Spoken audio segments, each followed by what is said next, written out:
Hello, everybody. Today, I'm bringing on my good friend, DJ ASC, who I just call Ajani.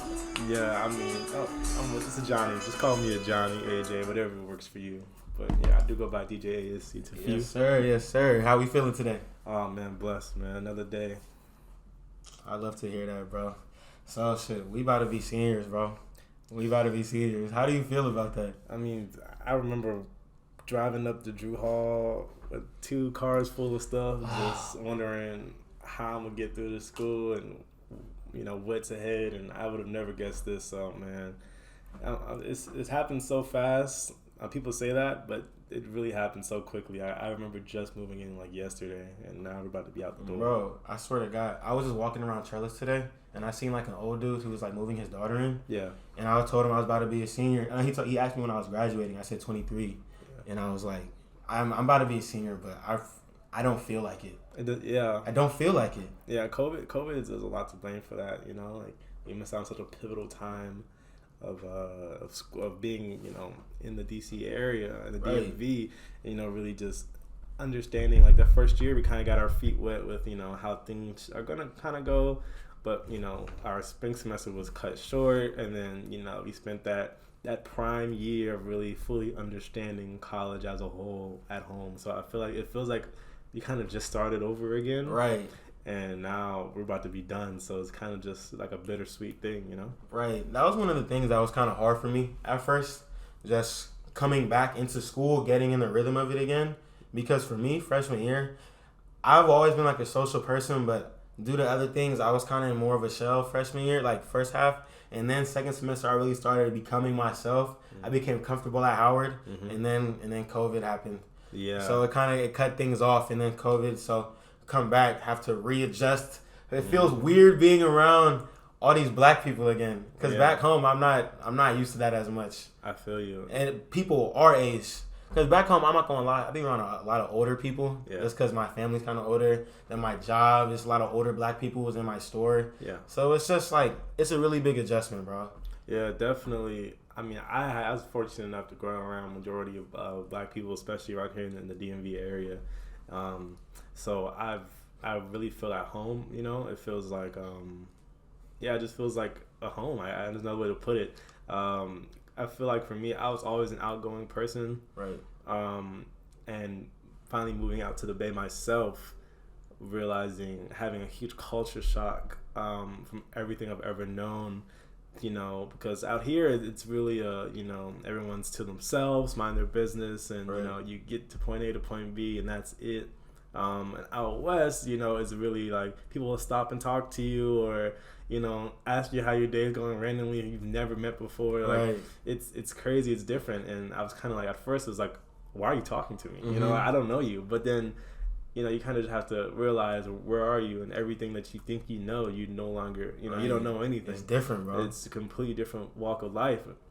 And it's really actually helped me become a better extrovert in the process, understanding how to be more outgoing and to be more receptive of unfamiliar, people and energies and stuff of that nature. So, to bring it all back to us being seniors now, it's like I'm finally in a position where I'm going into a school year ready to execute on what I need to do and how to maneuver through the university, to the best of my abilities to either get things done or make things happen. Bro, I feel that this summer I feel like a sense of I need to get my shit together. Yeah. And I've been doing that. I just subconsciously, it's like, all right, things are getting serious now. I actually start putting in work on my goals and realizing what I want to do in my life. Yeah. And I just had a lot of clarity, like I told you before the podcast, just trying to fix small things in my life so I can become the best version of myself. Absolutely. And I think it's because we're slowly entering that next phase. Mm-hmm. I remember like going into senior year of high school, it was kind of the same thing, but for that level. I felt like when I was going into senior year, I needed to start to become more of a leader in my school community. And I think now, as I go into senior year of college, I need to become more of a leader in the world. Absolutely. Because that's what we're transitioning towards. But for those who don't know, Johnny moved to the Bay 2 years ago? 2 years ago. It was October of 2020. So in freshman year. So.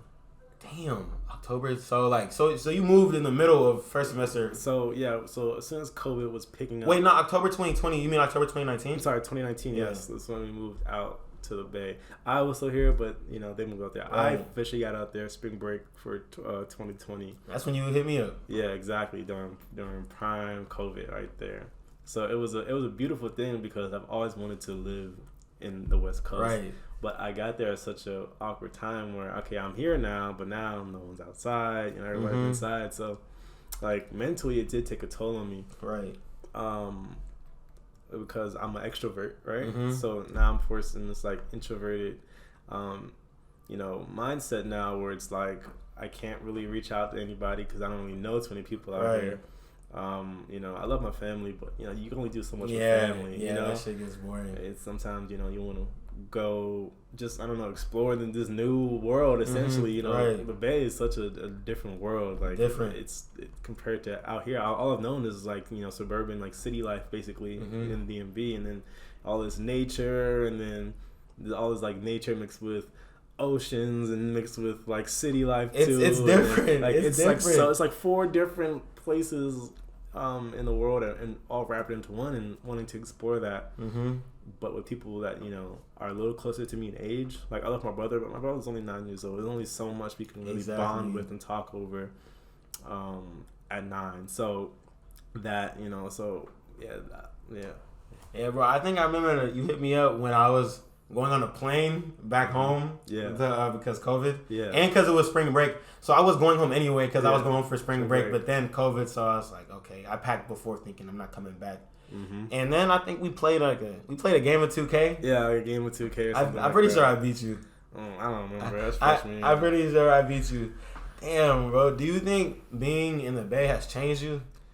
Or do you think you feel like you're the same person? I feel like if I spent a little bit more time out there, it would have. Occasionally, hello would creep into my vocabulary here and there. That I really had a welcome to Oakland moment. I feel like everybody that I've talked to that has moved out there to the Bay has had a welcome to Oakland moment.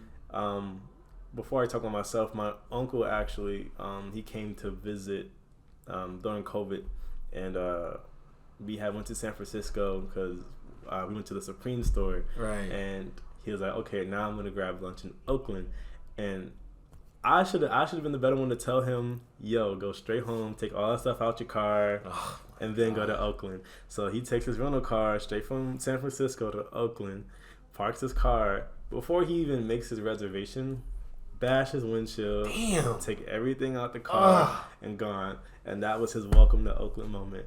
For me, it was Juneteenth. When they shot up Lake Merritt. Juneteenth 2021. Yeah, that was my welcome to Oakland. Bro, you was there? Yeah, I was there. I was walking to meet up with a few Howard people. Swear, who? Yeah, Chica. I think Estelle was out there too. Damn. I was coming to say what's up, check in. I was literally walking there, I had to park stupid far because there's no parking over there. So I'm walking stupid far to get there, and boom, they start shooting up things off the dirt bikes and stuff like that, and yeah, it was a crazy time. So I had my welcome to Oakland moment. So it made me a lot more aware of my surroundings. I thought because the way they talk about Oakland, all I knew about Oakland was a little Childish Gambino song. Oakland Telegraph Avenue or something like that. So I was like, Oakland sounds like a cool little vibe. I mean, it is, but but it's also a hood too. So it was just depending on where you are. Yeah, I thought Lake Merritt was a chill spot where I didn't have to worry about getting. But I mean, it can be, but when you have a lot of people together, it can.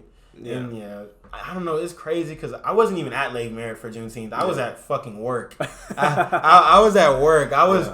They were celebrating Juneteenth outside of my job because my job was in a black neighborhood in the Fillmore in San Francisco. Okay. So I was still got some of the feel. It was a pretty festive day at work. It was pretty chill. I didn't regret anything. Yeah. But all my friends were at Lake Merritt. Mm-hmm. And although I wasn't there, I feel like I was because they all telling me what happened. Yeah, updating you. Yeah. Yeah, so I'm like, damn, I heard my homies, they was running. Yeah, people were running. I'm like, bro.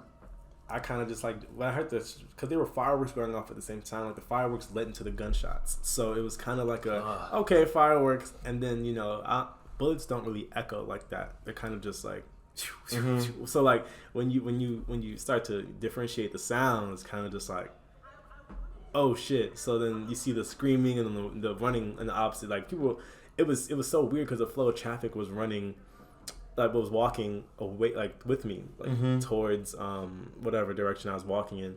I look down at my phone, I look up. Everybody is now flipped reverse running at me, and I'm just like, what just happened, bro? And I just dropped immediately because that's what everybody did around me. It kind of just dropped, and I never forget. It was like this OG sitting there grilling like nothing's happening. Oh like, my god! Boy was just standing up flipping burgers on this little grill. He was just like, man, this is just a regular, whatever. It's like OG is just used to that, So. Yeah, I had my welcome to Oakland moment, and I feel like it's made me a lot more, aware of my surroundings. Growing up here, it was kind of the same thing of, always being aware because a lot of people do get robbed and stuff like that. That stuff happens here. Yeah. But here, you don't really get shot at here. Like, mm-hmm. I know talking to you and talking to a few other people just like in the Bay, just like, parties getting shot up or things getting shot up was a norm. Like, it's just like, oh yeah, like it's bound to get shot up at a certain point. Yeah, it kind of happens. Yeah, but out here, like that doesn't really happen as much. Maybe a fighter breakout or something like that, but like guns, not really. So it definitely has upped my sense of like awareness of my surroundings at all times, which is a good thing, Mm-hmm. But yeah. What do you think your favorite city in the Bay is? Favorite city in the Bay? Gotta be, oh man, where do I spend most of my time, really? In the Bay. You be in San Francisco a lot. I do end up in San Francisco a lot.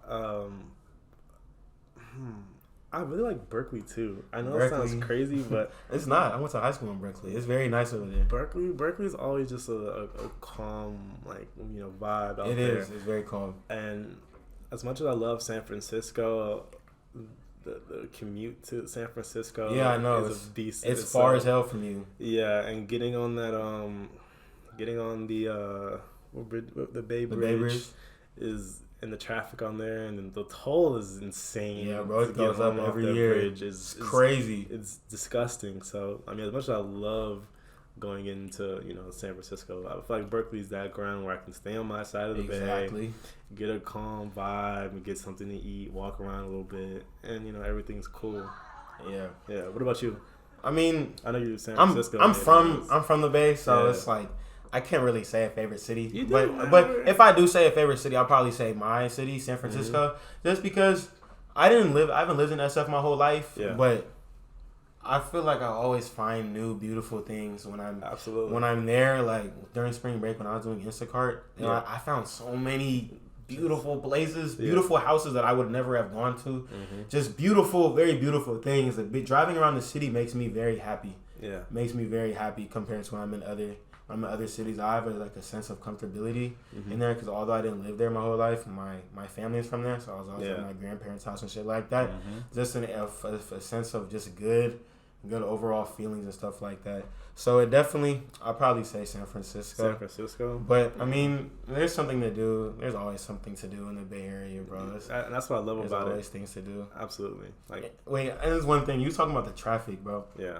That's another reason why I don't really go to the East Bay as much as I used to. Yeah. Because all my homies live in the East Bay. I went to high school. Every school I went to in the Bay Area was in Oakland and Berkeley. Mm-hmm. So everybody I know is from there. Yeah. But I don't like going as much because from the hours of 1 to 7, it takes an hour to get there. Yep. An hour. Just about a calm hour, 50 minutes. Yes. And I hate that shit. Yeah. I hate sitting on third for 50 minutes. Yep. Sounds about right. And then, but the thing about it is it's so scenic at the same time. Right. Like sometimes it's new to me, so sometimes I don't really mind sitting in traffic because I don't know. Out here is just trees and just trees and nature, but out there it's like depending on where you are, like it's just different. Like you can see a lot of nice exactly. Like if you're going into San Francisco, you can see like the bay from like the top of the Oakland tunnels. That's what they call them, the Oakland tunnels. You talking about the Caldecott tunnel? Yeah. So when you talking about going in the Concord direction, right? Yeah. So you just see like you can see like the bay a little bit. Like you get it scenic as well as So I don't really mind too much. And I always tell people here that San Francisco is so beautiful, and I'm from there, so I look at it differently. But when I think of Howard people, a lot of people here from the East Coast, they probably look at me crazy when I tell them I'm from San Francisco. Yeah. Because that's damn near as furthest as you can go from DC. Absolutely, yeah. It's cross country. It's a different vibe. And I tell people, compared to other cities, SF kind of looks like kind of an international city just because it looks very different from a lot of cities in the country. Like New York, Chicago, it has like the same like really, really tall buildings type of urban scene. Not saying the cities aren't different, but San Francisco has that same type of stuff, but like another layer of beauty, just because the highways don't really run through our city like that, and that's purposeful to keep the beauty. But so it's kind of harder to navigate places. It takes a little longer to get through the city. Yeah, absolutely.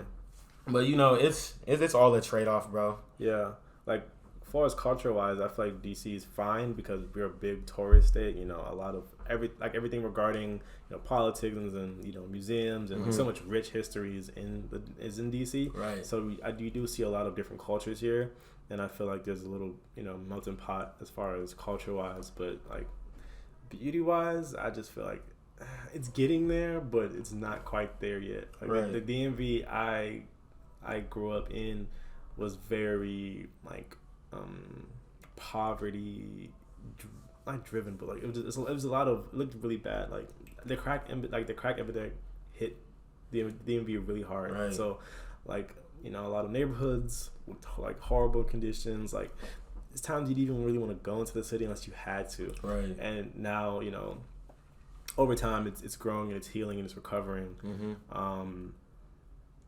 It's becoming a more place that you actually want to hang out with. Like I chose to stay in DC this summer as opposed to go to San Francisco because it's actually a place that I don't mind walking around either at, during the day and at night as well. Like granted, stuff always gonna happen, but it's a lot more visually appealing now, compared to what it was, and that's the growth that DC's headed into. So I did say I won't lie, like if they put Howard in like San Francisco, that would be like that would be extremely wild. That would be a beautiful thing. Oh my god, that would be crazy. Like West Coast HBCUs would be insane. But people would flock to those. Yes, flock. Absolutely, but that means tuition would be through the roof as well because everybody's gonna want to go to a HBC on the West Coast. Yeah, I kind of want to start that an institution for. And people gonna say shit like, "Oh, why are you starting an all-black institution?" I'm like, I don't care. Like, I don't care. We need that. I don't care. We need that. Like, all the things that white America has done to our people. Like, absolutely. I'm going to take the initiative to teach my people on the West Coast. A lot of California kids don't consider HBCUs as much because they're so far. Yeah. That's why you see a lot of Texas people who go to HBCU because it's closer. Just a lot of people from the more eastern part of the United States go to those schools because it's closer. But California, we have so many schools, so many UCs, state schools. Yes, yeah. Then you have schools in Oregon, Arizona, Portland. I see a lot of kids go to school. Yeah, in Portland too. It's a lot of us who go to just stay on the West Coast. Absolutely. That's what I was gonna do if I didn't go to Howard. Go stay on the West Coast. And in-state tuition in California is so nice. Like, bro, when I was looking at even UCLA, like it's like $14,000. I was like, are you serious? I know. In-state, $14,000. I'm paying $40,000, and I could be at UCLA. And I love my HBCU, but UCLA is a much better, it's a beautiful campus. Berkeley is a beautiful campus. Like Berkeley is. I don't know. Berkeley is beautiful, but I'm so used to that area. Oh well, so I'm kind of. It's okay. It's like it's cool. Well, to me, I know. Yeah. All I know is Howard. Exactly. It's just like you see what a university is supposed to look like. Like to me, I tell people all the time, like it looks like I go to a college. Berkeley looks like a university. You know what I'm saying? I felt like that when I was at Georgetown a few days ago. Exactly. I felt like I was. A part of me wanted this. A little part of me wanted that experience just of feeling like a college student at an actual college, like a big college. I'm not walking to the same spots all the time. Yeah. When I'm at Howard, I'm walking the same trail to Blackburn, same trail to Founders, the same trail to, I don't know, HSO. It's all the same. Right. You know, I don't have to walk around. Absolutely. I'm not saying I don't love my HBCU, because I do. Yeah. And I feel like coming here was one of the best decisions I've ever made. That's because just the network of people that I've made, but also the ability to hone in on what I actually like for my people. Right. That's what I love. That's what, even when he was in quarantine, just me being at Howard, not even being at Howard, just made me feel like I had a sense of purpose and duty to my people, just to teach, because I know shit, and I gotta let people know. Yeah. A lot of people who are impoverished are just a thought away from changing their lives, or people who are disadvantaged, they're a thought away. The thought away. So I feel like it's my duty to put that, at least plant that seed. Absolutely. Everybody's not going to want to listen. Well, you got to plant that seed just a little bit. Yeah, and someone always told me is just like, if you can help one person, there you go. Bro, that shit keeps me going. Whenever somebody comments on like our YouTube or our Instagram saying like, good work, keep it up, you guys are really making a difference, that stuff makes me want to keep going. Because I know I'm impacting people.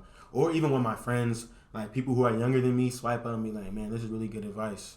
It makes you want to, okay, like what I'm doing is actually working. I need to keep going. I need to stay consistent with it. Yeah. I need to improve. Like you come in here, you see me reading. Yeah. Because I feel kind of pressure on myself. Like I need to be, not because I enjoy it. But I also feel like a little bit of pressure, you know. Absolutely. And I mean, just have fun with what you do. Enjoy the process of what you do. And I do. That's why I do it. I love learning. I love learning and teaching others and talking to people. That's why I do what I do. So what was the push for the podcast? What was your moment where you're like, I gotta make a podcast? Well, it kind of just happened naturally, bro. Man, so during quarantine, I was growing a lot. I was making really substantial changes in my life. Yeah. And I was talking to my friend Michael, the co-host. We've always been homies since like first grade. Yeah. But we was talking a lot during quarantine, just because, you know, there's not really anything else to do. Yeah. I wouldn't consider myself a FaceTime type of dude, but during quarantine I definitely was, especially talking to Michael. And we've always had interesting, good conversations. Yeah. So we went live on our spam accounts and we was just talking. And a lot of people liked it. So we was like, okay, let's just start a podcast and talk about what we think on our podcast. And that's really how it started. It was very, very organic.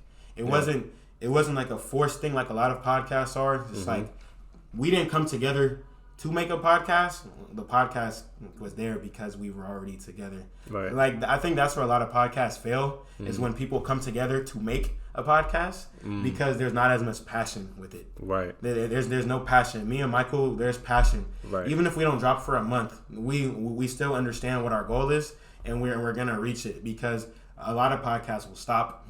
After like 2 months, it was like, okay, yeah, I stopped. I'm not gonna keep going. Most podcasts fail. Yeah, most of them fail. There are so many podcasts on Apple Music, Spotify that have one episode and they're done. You know, but for me and Michael, it's very centered towards teaching the community, especially because me and Michael both care a lot about Black empowerment and the advancement of our people. So that's really what we want to bring forth the most. But we also can talk to people about some regular shit, or just about all types of aspects of life. So we bring that too. You know, we consider ourselves a very multifaceted podcast. Dope. You know, and that's just a passion for me, bro. But I had a question for you. How do you think quarantine shaped your experience coming into junior year? I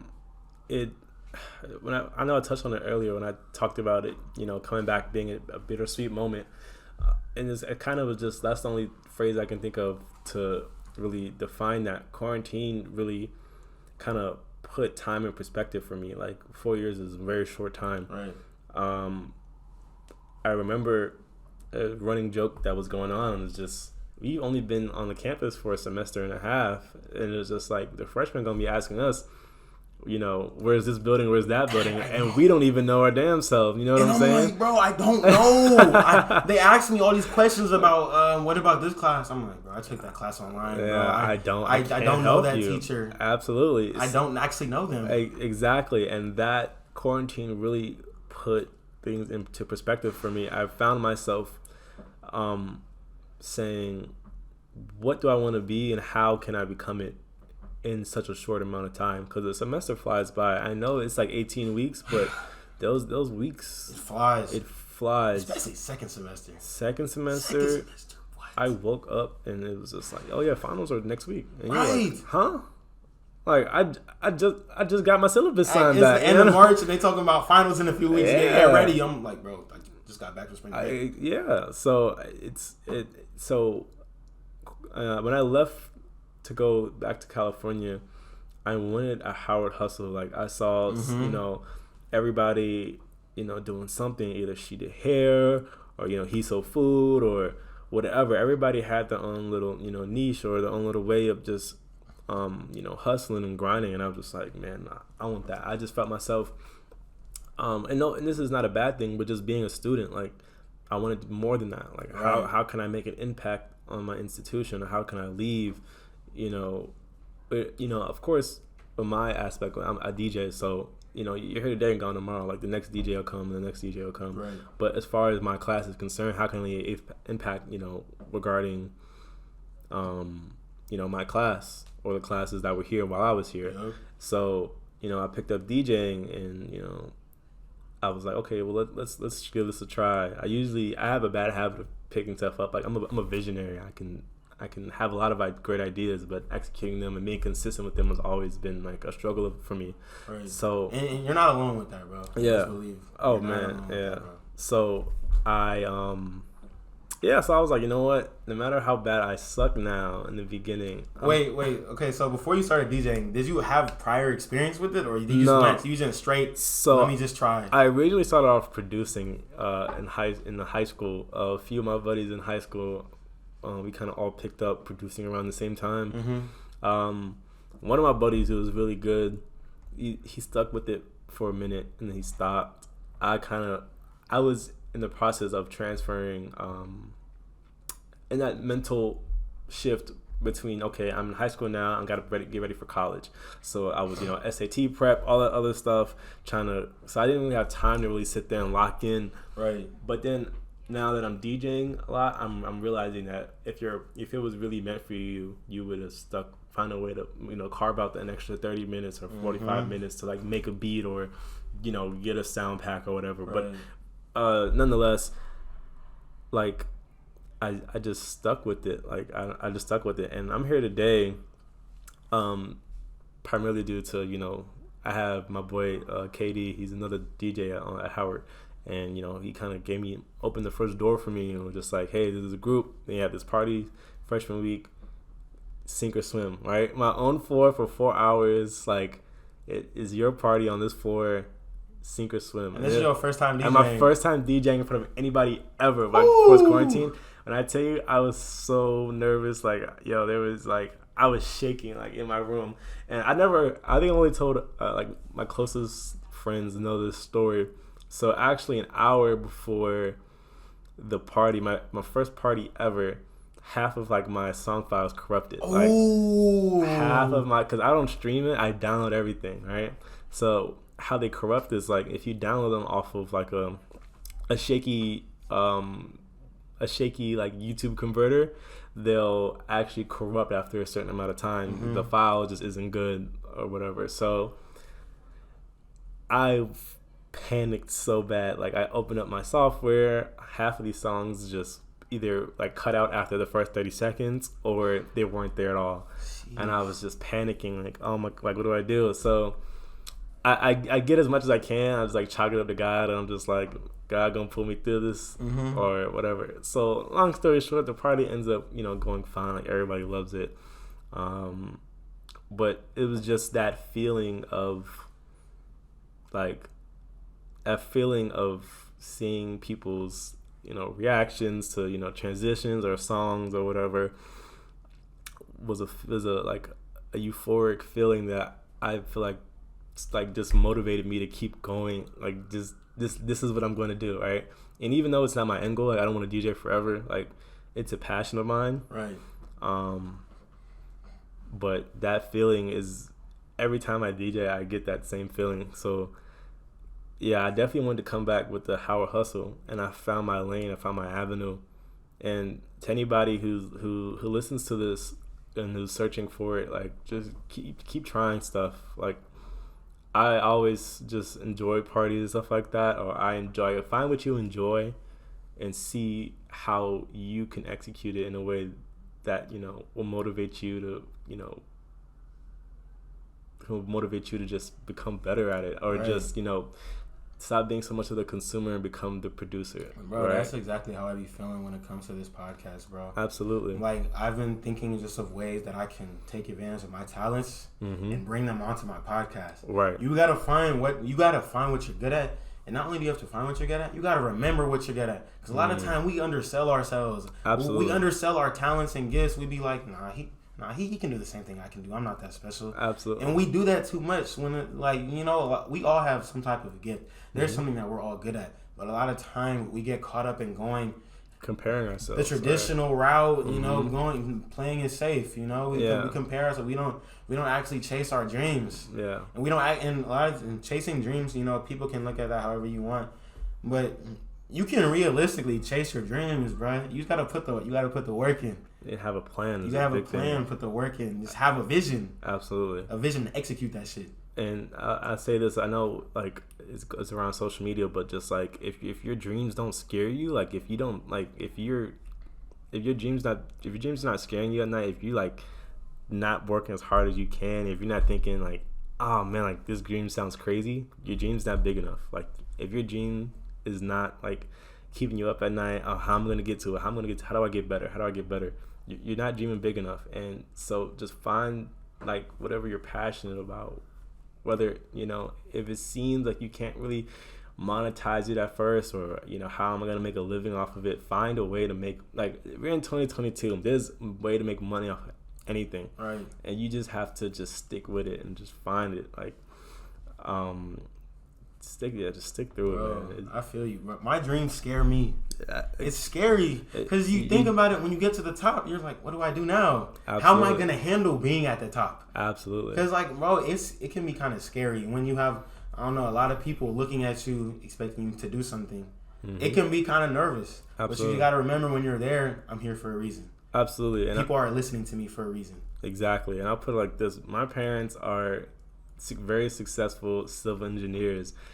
And now the rest of because my family is, like, kind of like the standard as far as, like, my family tree goes. It's like, so they're looking down at me. They're like, how you going to top this? Like, you know, my parents make a great amount of money, and, you know, they're very successful, and they're a very, you know, loving couple and stuff like that. Like they're like the gold standard as far as our family goes. And they're kind of just looking down at me like, how the hell are you going to top this, right? So it's nerve-wracking. It's just like, how do you... Do you think that's why you're a bio major?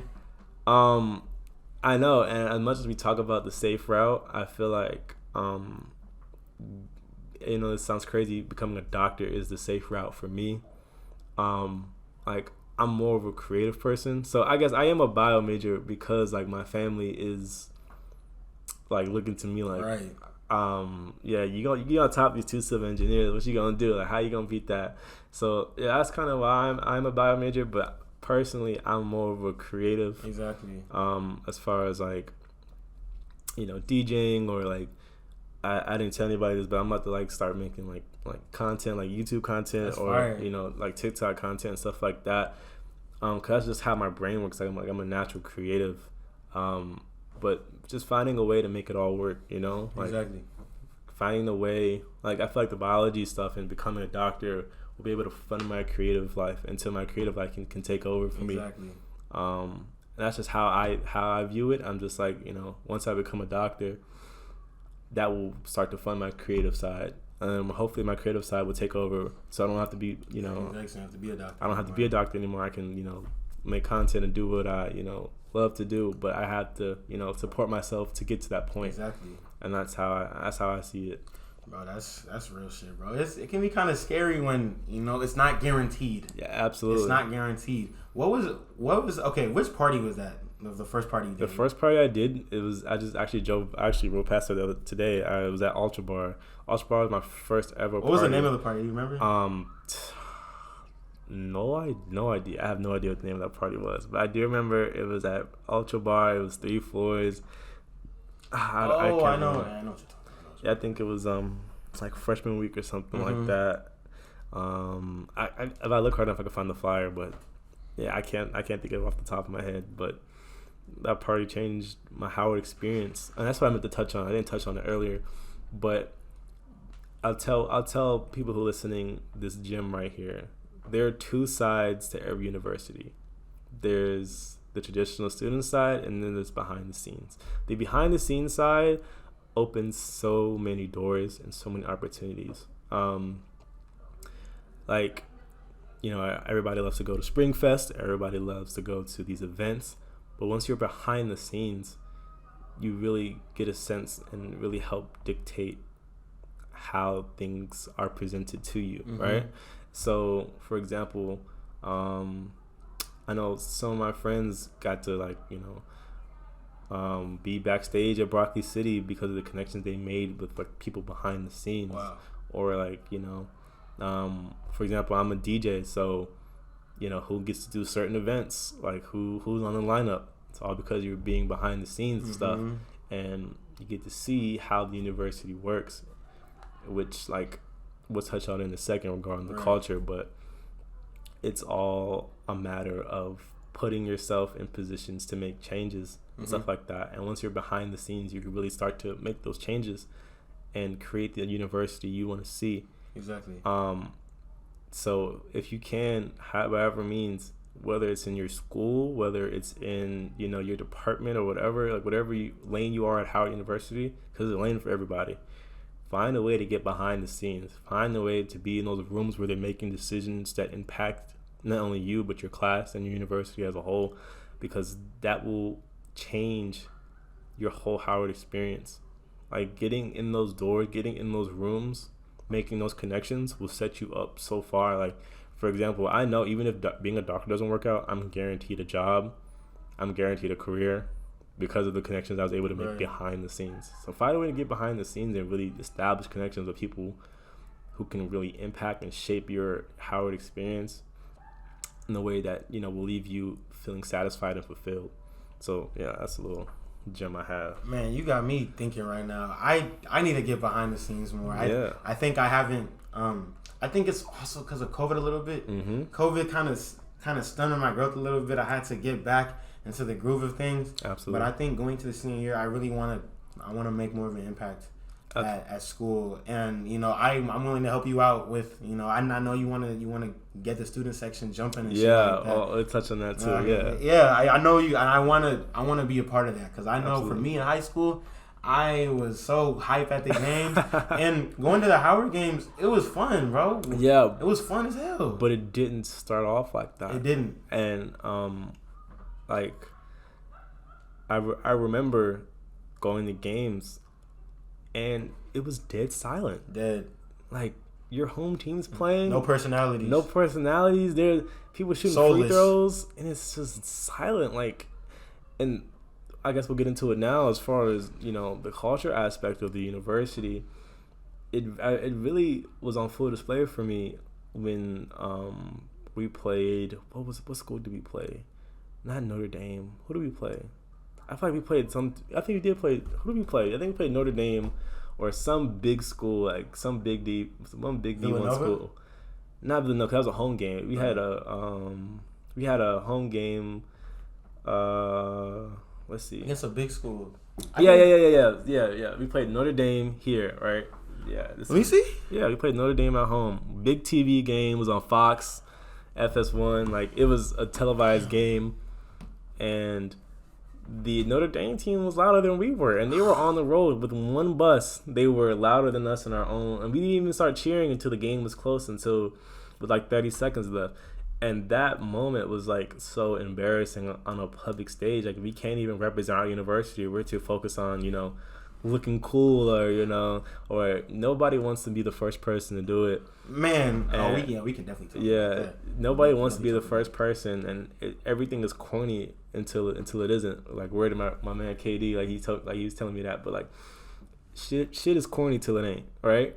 That's facts.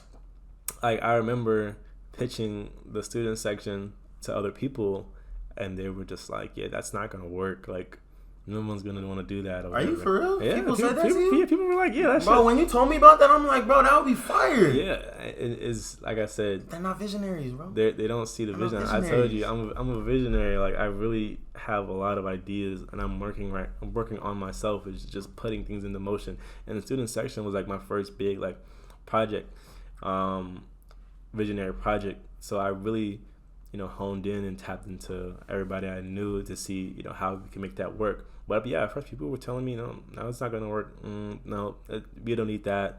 Yeah, that doesn't mean anything. Did they say why? Yeah, they were just like, well, they were saying it was a lot of, we need to be focused on like the players still need to play good or whatever. Blah blah. Oh my god! But I'm just like, there's a reason in the NBA you want first, like you want to be you want the 1 seed, right? There's a reason everybody fights for the number 1 seed. If home crowds didn't matter, if playing in your own gym didn't matter, no one would give a shit about having the first seed in the NBA. But it all matters. So that's a big aspect of it. And as an aspect, as far as like our athletics that was missing, was that we didn't have any spirit. Like, I know it sounds cheesy, but we didn't have any of that. We didn't have any spirit. We didn't have any energy. Like, the players went out there and played, and that was it. Like, so I sat down. I was like, how can we make this happen? And, of course, you're going to get the how it went around, go talk to that person, go talk to that person, go talk to that person. But I remember after, because I DJed some of the games, I sat there after the game for like an hour and just waited for the head coach to come up. And I was like, hey, like, let's get in contact. I have an idea for you. And we ran it. And Coach Blakeney was 100% on board. He was like, he understands. But he understands because he was before he came here, he was at Columbia. And although Columbia doesn't have like the best student section, like, he understands how important having a home crowd who's behind you 100% is. And so he, we sat there, we had 4 or 5 meetings just talking over, okay, how can we execute? We need a name, we need this. And for him to take the time out of his day, because I know he, as a head coach, like, you got to, draw plays, watch film, recruit, all that stuff. He really took the time and sat down with me and was just like, let's make this work.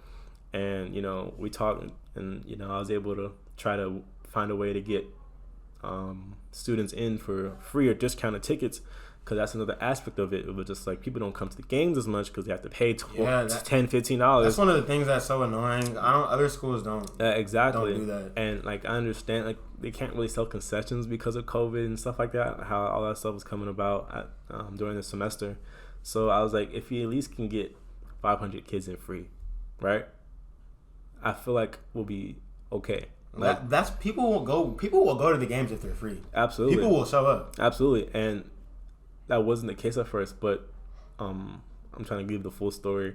So yeah, I sat down with the head coach and some of the faculty who's the director of like tickets and admissions and stuff like that. We sat down, we had, sat on Zoom, had a conversation about like, how can we get as many students in here, whether we can, I wanted to sell jerseys, right? I wanted people to be able to rock athletic apparel. Like, of course, the Howard t-shirts are cool, the Howard sweatpants is cool, but let's get, some jerseys in there. Let's get, some different things. Like, let's get some noisemakers, some Howard noisemakers, something, so people can come to the game and really, support.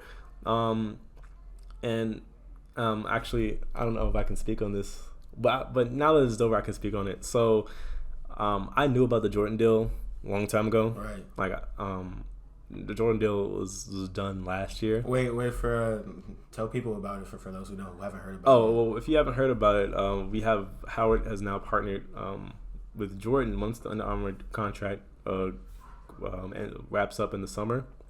This coming season, we'll actually be switching to Team Jordan. So all the jerseys and stuff will be Jordan brand. I think football too will be Jordan brand too. That's fire. Which hopefully means we start getting some Howard exclusive shoes the way Oregon and them boys do. That would be insane. Some Howard Jordans. That would be insane.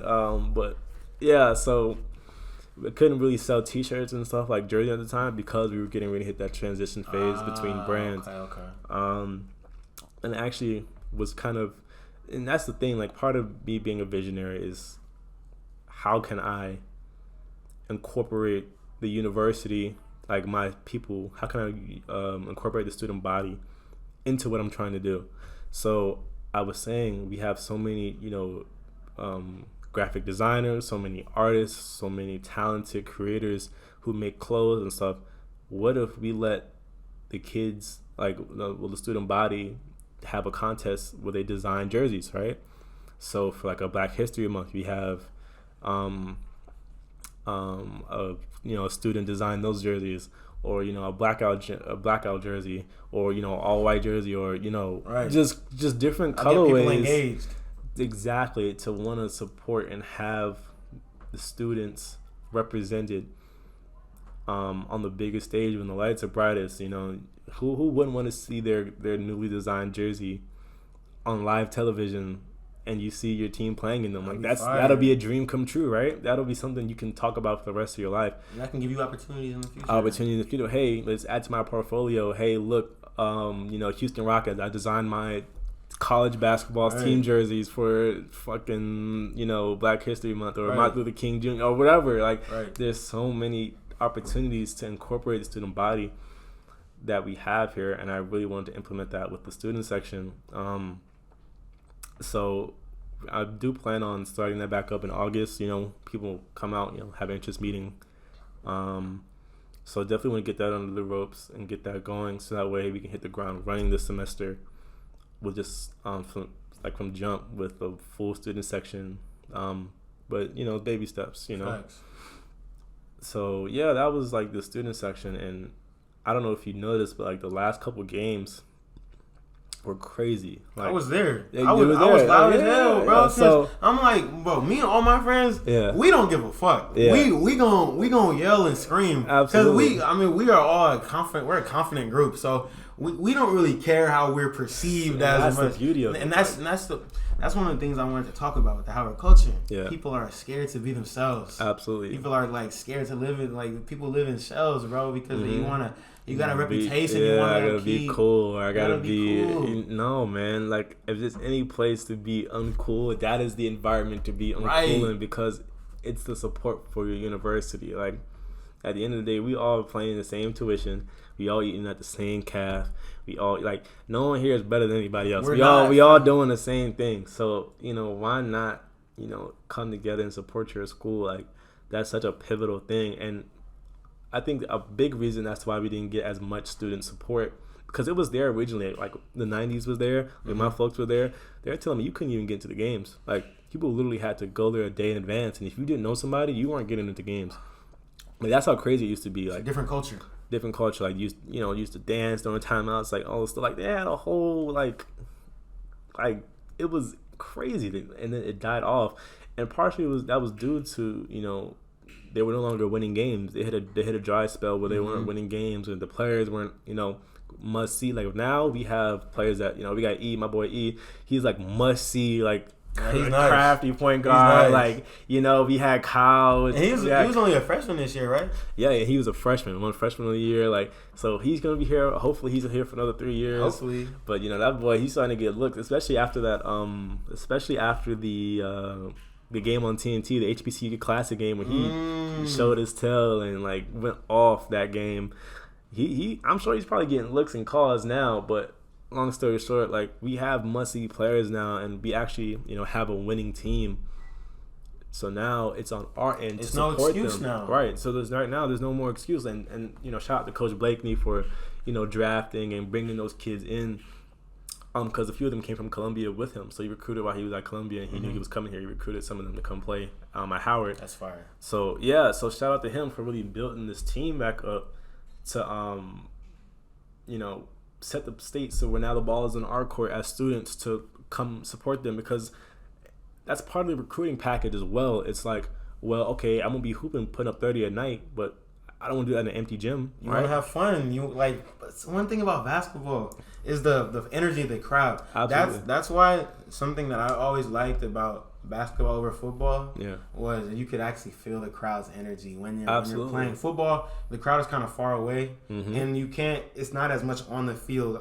In basketball, they're right there next to you, and you feed off of it. You play so much better when people are behind you screaming and yelling. Absolutely, and that's what I was telling. When some people were telling me it's not gonna work, I'm gonna be like, every kid has a dream of, clock's winding down. Oh my.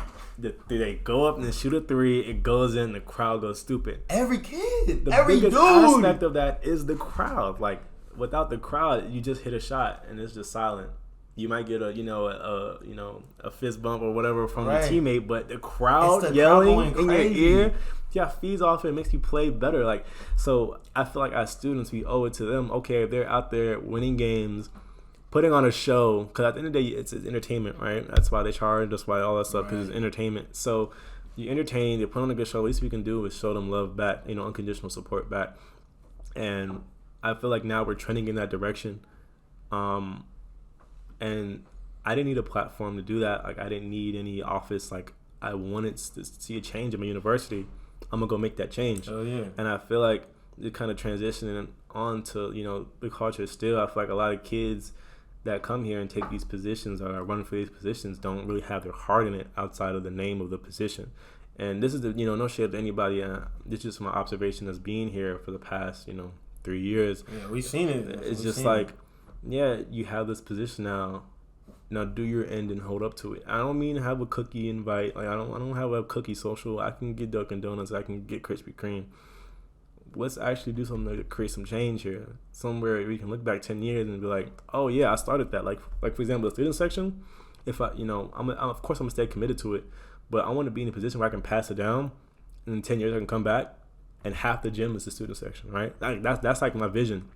That's like my end all goal, is to create something bigger than myself with my platform that can, I don't have to be a part of it anymore. Right. It can run without me. It can run without you. So put whoever the next leader is, just absolutely. plug him in right there. And plug him in. You see how we run things. You have the keys. Use your visions, and go. And that's the thing I want to see with the university is like, we got to get the right people in office who actually can make change and not look the best.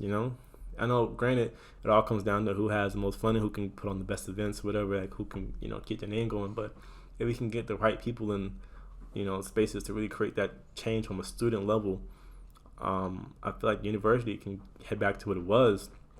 And don't get me wrong, it's changing for the better. It is. Like, for example, when HB 24 and 25 first stepped on campus, that whole, historic don't touch the grass policy shit went out the window immediately. Like, kids started, having lunch on the yard or, having, just sitting on the yard and chilling with their friends on the grass and just chilling with their friends. And it's a beautiful change. Like, it's kind of an inviting feeling. Like, okay, like, there's a space for me to just exist with my peers. We don't have to be in a library or something like that. We can just chill in our yard and just relax. Right. And that beautiful change is something that didn't take any office, didn't take any position.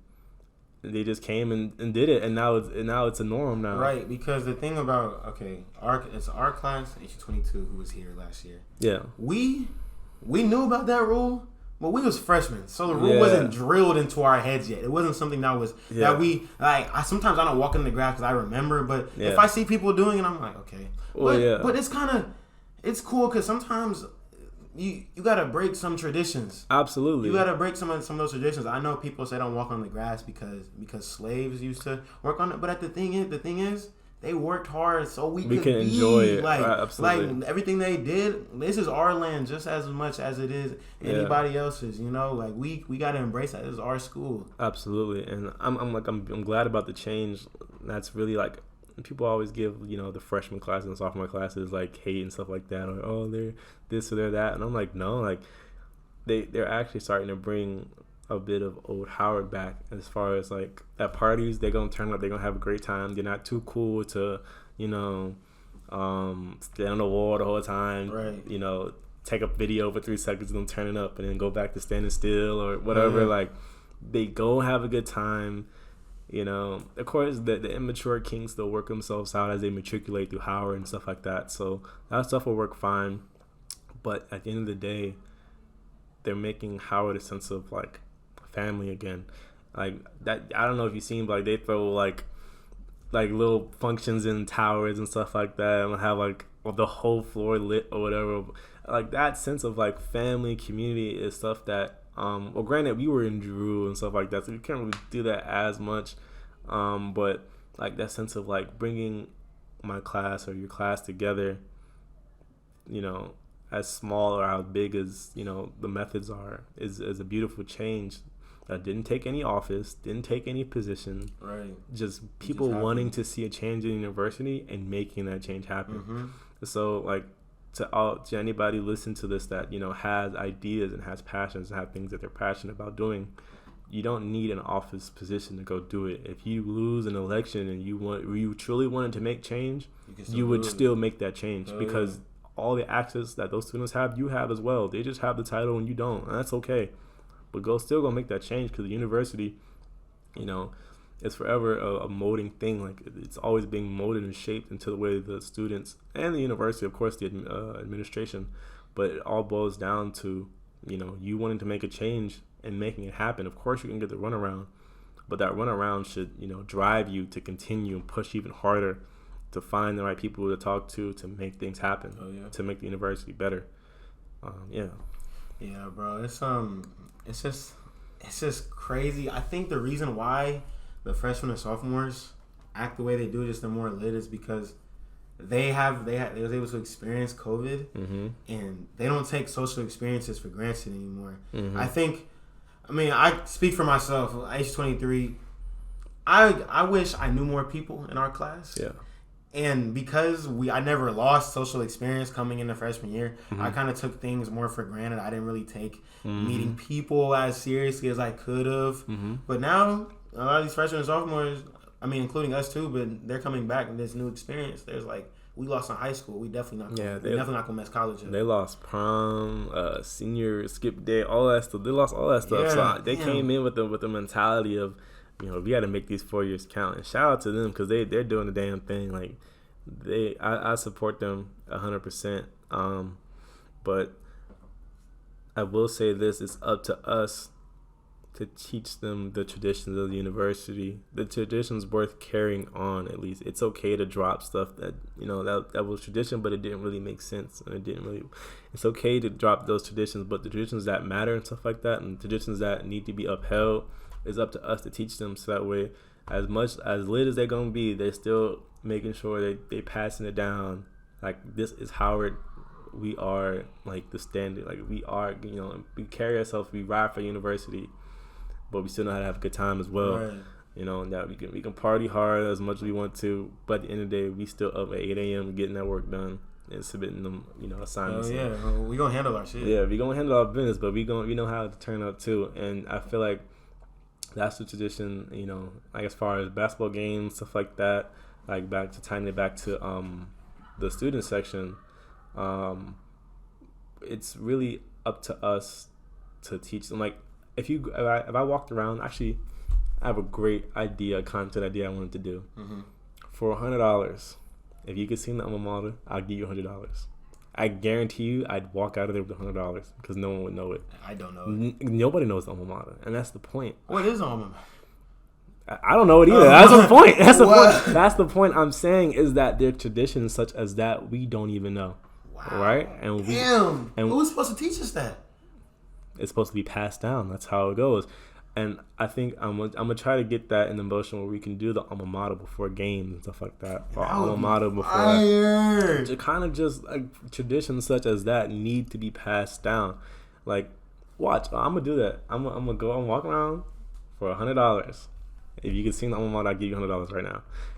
Guarantee you, no one I would leave scot free. Bro, Nobody knows exactly. But stuff like that is the tradition we need to upheld and pass down to keep that sense of, you know, pride within our university. So just stuff like that. Like, we're in a really great spot, because we're getting ready to be in the middle of a change of, you know, head office and stuff like that. Mm-hmm. With President Frederick getting ready to retire or step down or whatever. So we're in a real spot where it's open. We have a perfect gap here to really implement the change you want to see in the university, to bring Howard back to a place where it's family, tradition, and a great time, as well as a rigorous but beneficial academic experience. And it's up to us to make that change. We have a year left, really a semester left, because that second semester flies by like that. And we're graduating with cap and gown. So it's just like we have to hit the ground running. And I have a lot of ideas. I'm not going to say them, but I have a lot of ideas I plan on executing as soon as we touch back down in August to really, turn Howard into what it should be. And, it's up to us. Bro, I always say that if you want change, you have to be the change that you want to see in this world. I think there's a very big culture at Howard of complaining about things. Exactly. We like to complain about everything, bro. It just makes everything feel better. Mm-hmm. But I'll take this for example. Socially, a lot of people are mad that that Howard can be cliquey sometimes. Mm-hmm. People aren't as open to talk to each other.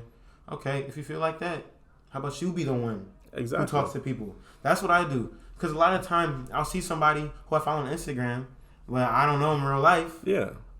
I'm going to talk to them. I'm going to be like, "Hey, I think I know you." Yeah. Instead of waiting for them to come talk to me. Exactly. Then if I'm waiting, nothing's going to happen. Exactly. I have to be the one to take initiative. Absolutely. We got to take initiative as a community. We need to be like, all right, this not working. I want the school to be more inclusive. Mm-hmm. All right, I need to do something socially.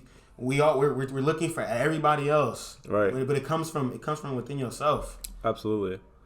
And exactly, like I feel like the mindset, like I remember we were talking about earlier about how people are one mindset away, one mental shift away, one thought away from changing everything, right? And it's just like, what space am I in, and how can I be more inclusive? How can I let open the door more? How can I get more people involved? And what I'm doing today, people that don't have their sense of purpose are complaining about, oh, I don't have any of this, or I'm not involved in anything. Like, how can I make them feel more inclusive? Right.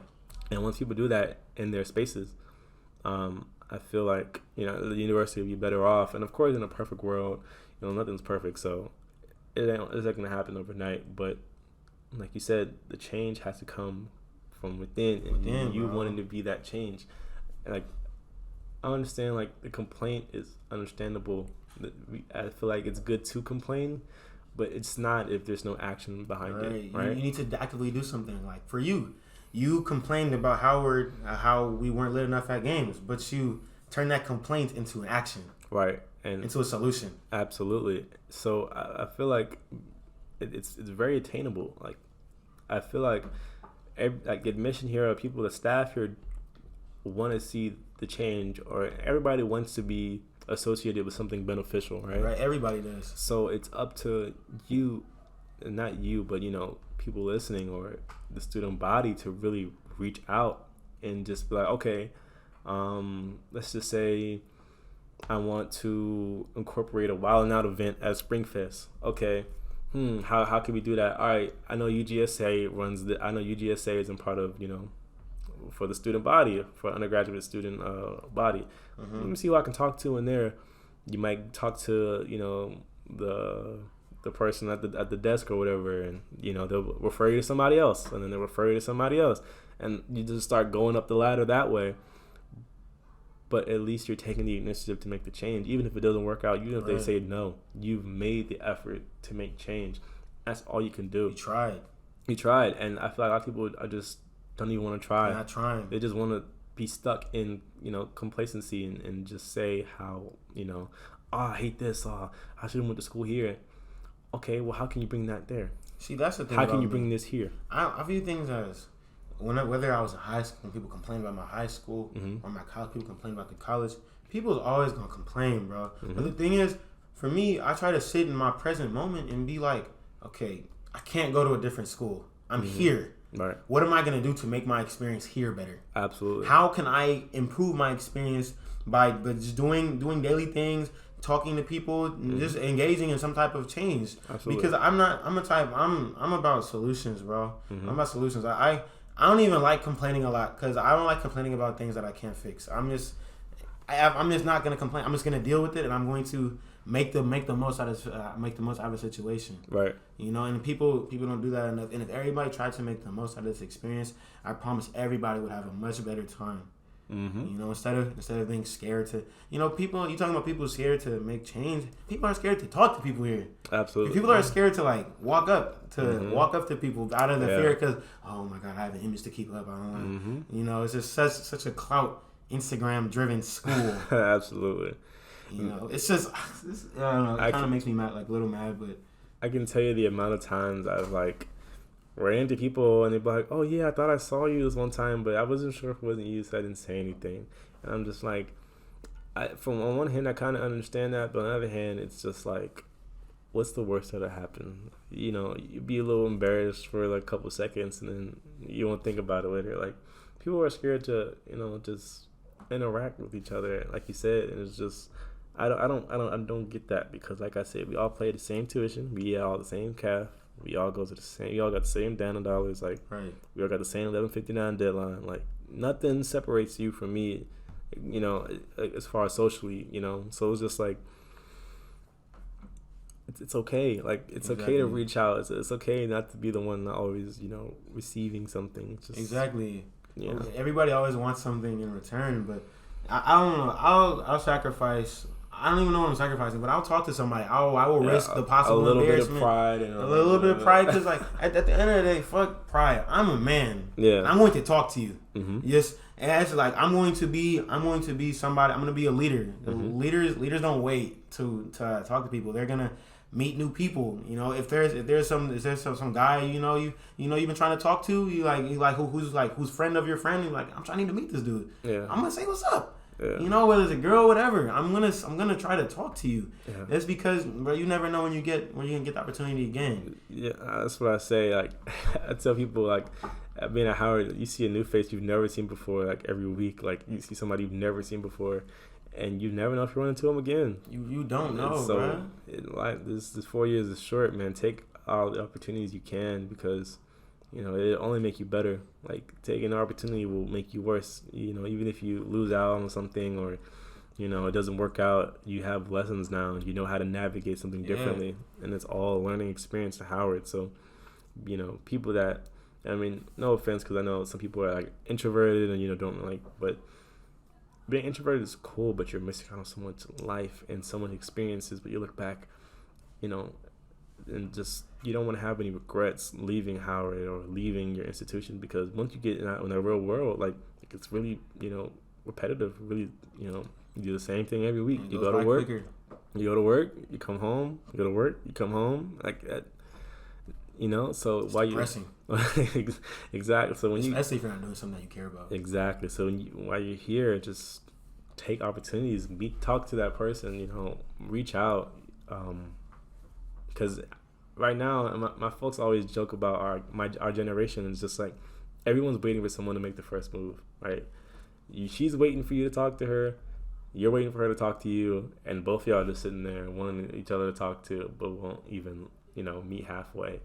And that's the society we live in now, especially with social media and stuff like that. It's really made everybody feel like, oh, they should approach me. No, they should approach me. Right. Why the fuck you don't just meet in the middle and just go from there, you know? Exactly.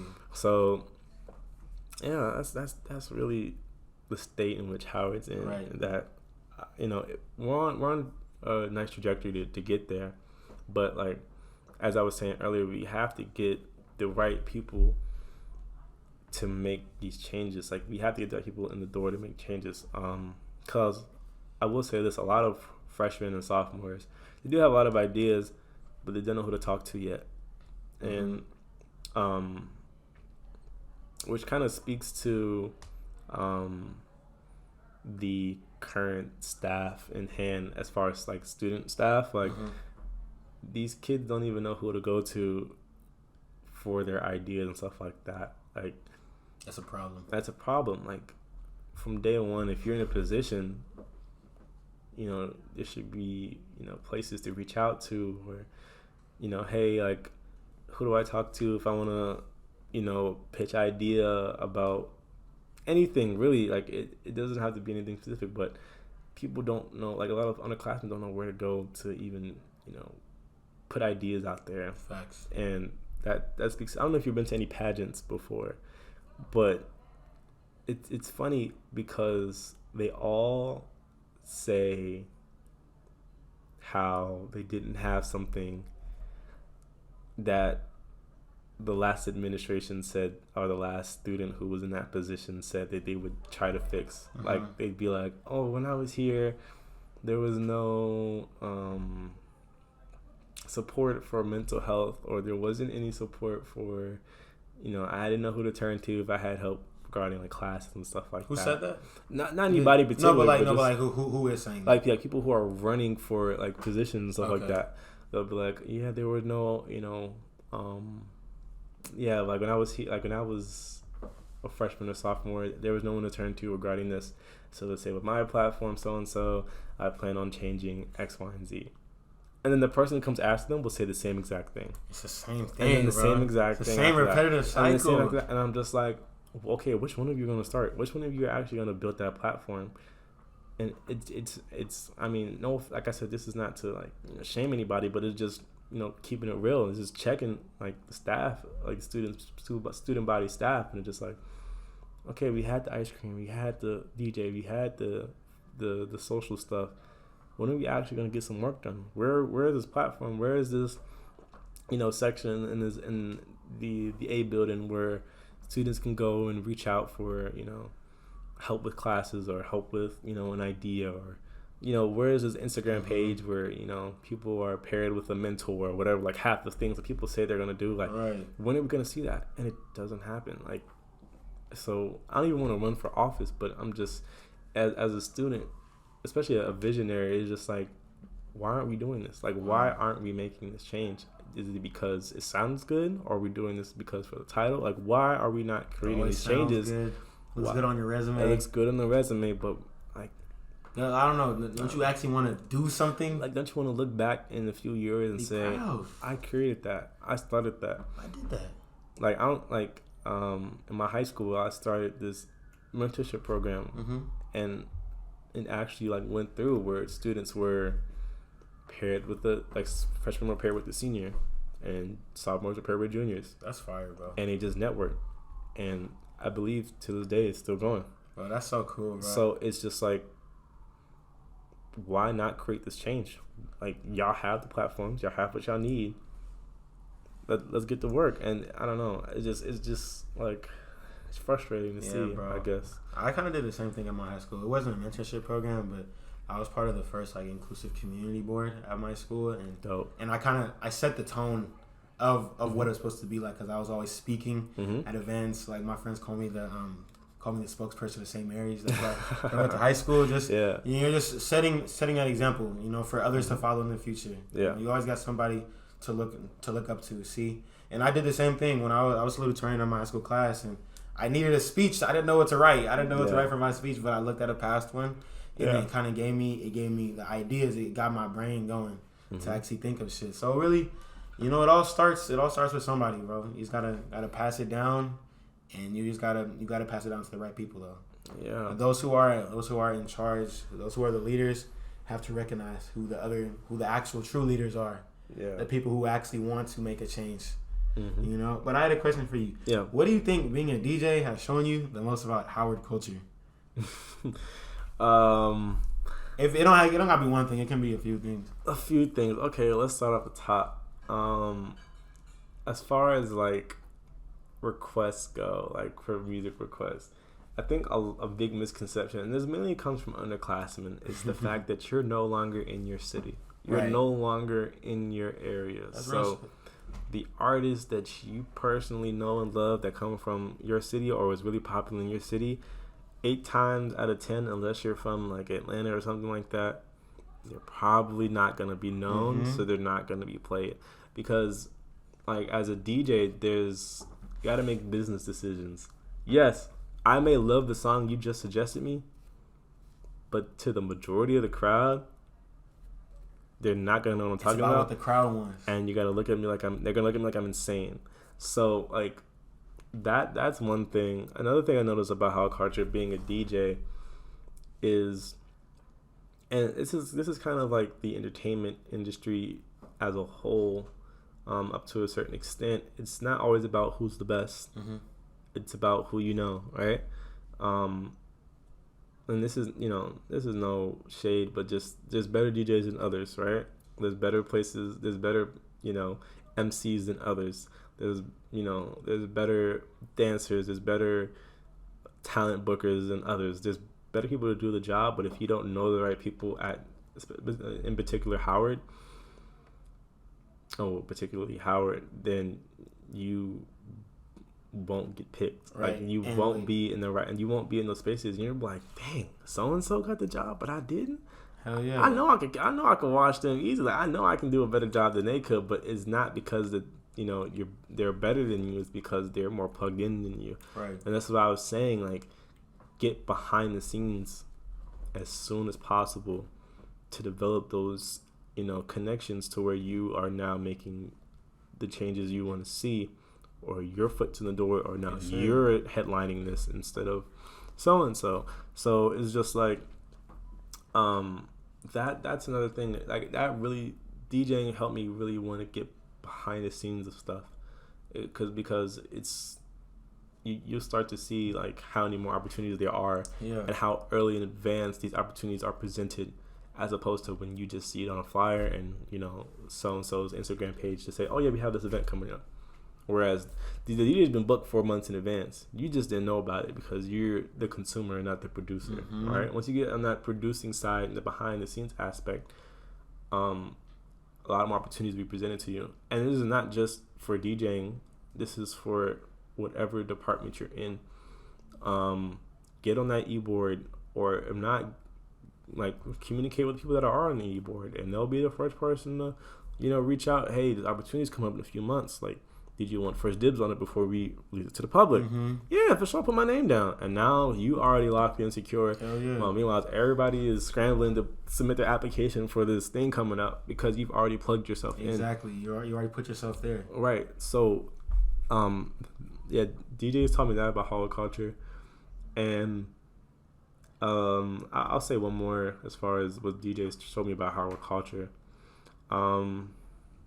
It showed me that the times of enjoying music is gone. Like, the times of just enjoying the music, dancing to music is just gone. You told me that one time. Like, if they don't know it, they're not dancing to it. They're gonna stand around and look at you like you played the worst song ever, until they play a song that people know. And I hate that, because I'm talking to you about this before. Like, there's so many great songs out there. Hell yeah. People used to go to the DJs to find the new music before Apple Music had browse and you can just search whatever song you want to find new music. Like, you had to go to the DJs to learn what's hot. You had to go to the DJs to find your new favorite song, right? That's crazy. You can't imagine that at all anymore. Right? And that art is dead. Like, if it ain't the hottest song on TikTok, if it ain't the hottest song on the radio, it's you're chastised and you're crucified for playing a song that people aren't familiar with. And like, even by being raised in the DMV, it's like, as much I love our local artists and I love go-go, I can't play that here. You can't. I can play probably 2 songs, maybe 4 maximum I could play. And even though people won't know it, they'll at least bob their head to it, right? And it's just like the art of just enjoying music, even if you're unfamiliar with it, is just gone. And I hate that so much. So yeah, that's what DJing was talking about, Howard culture. Yeah, I'm not gonna lie, I'm kind of guilty of that shit too.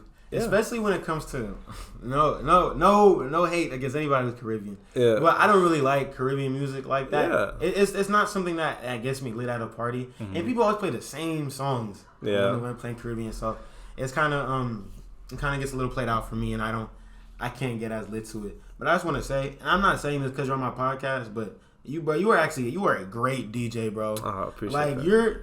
every time I go to one of your parties or events, that shit is always fun, bro. Yeah. And all my friends think the same thing, bro. Like when we in here after the party, we be like, bro, we going to only Ajani shit from now on. Oh, that's love. Because, bro, the best parties I went to this year were the ones that you were DJing, bro. Hey, a lot of the memorable parties I went to, you were DJing, and bro, there was a lot of we went to a lot of trash together, bro. we went to a lot of trash, bro. Hey, you and K-Doms, bro. I'll put it like this.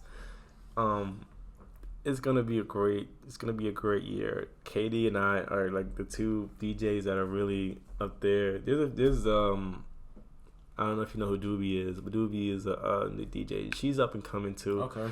But like K-Dons and myself, like now, like we're like up there for like the DJs now. Like it's about to be a great time. Bro, I'm ready, bro. I'm ready, bro. Cause y'all be getting us turned up. Cause y'all just play the good songs. Yeah. Play this. Sometimes I think some DJs try to experiment a little too much and try to experiment with like a lot of just.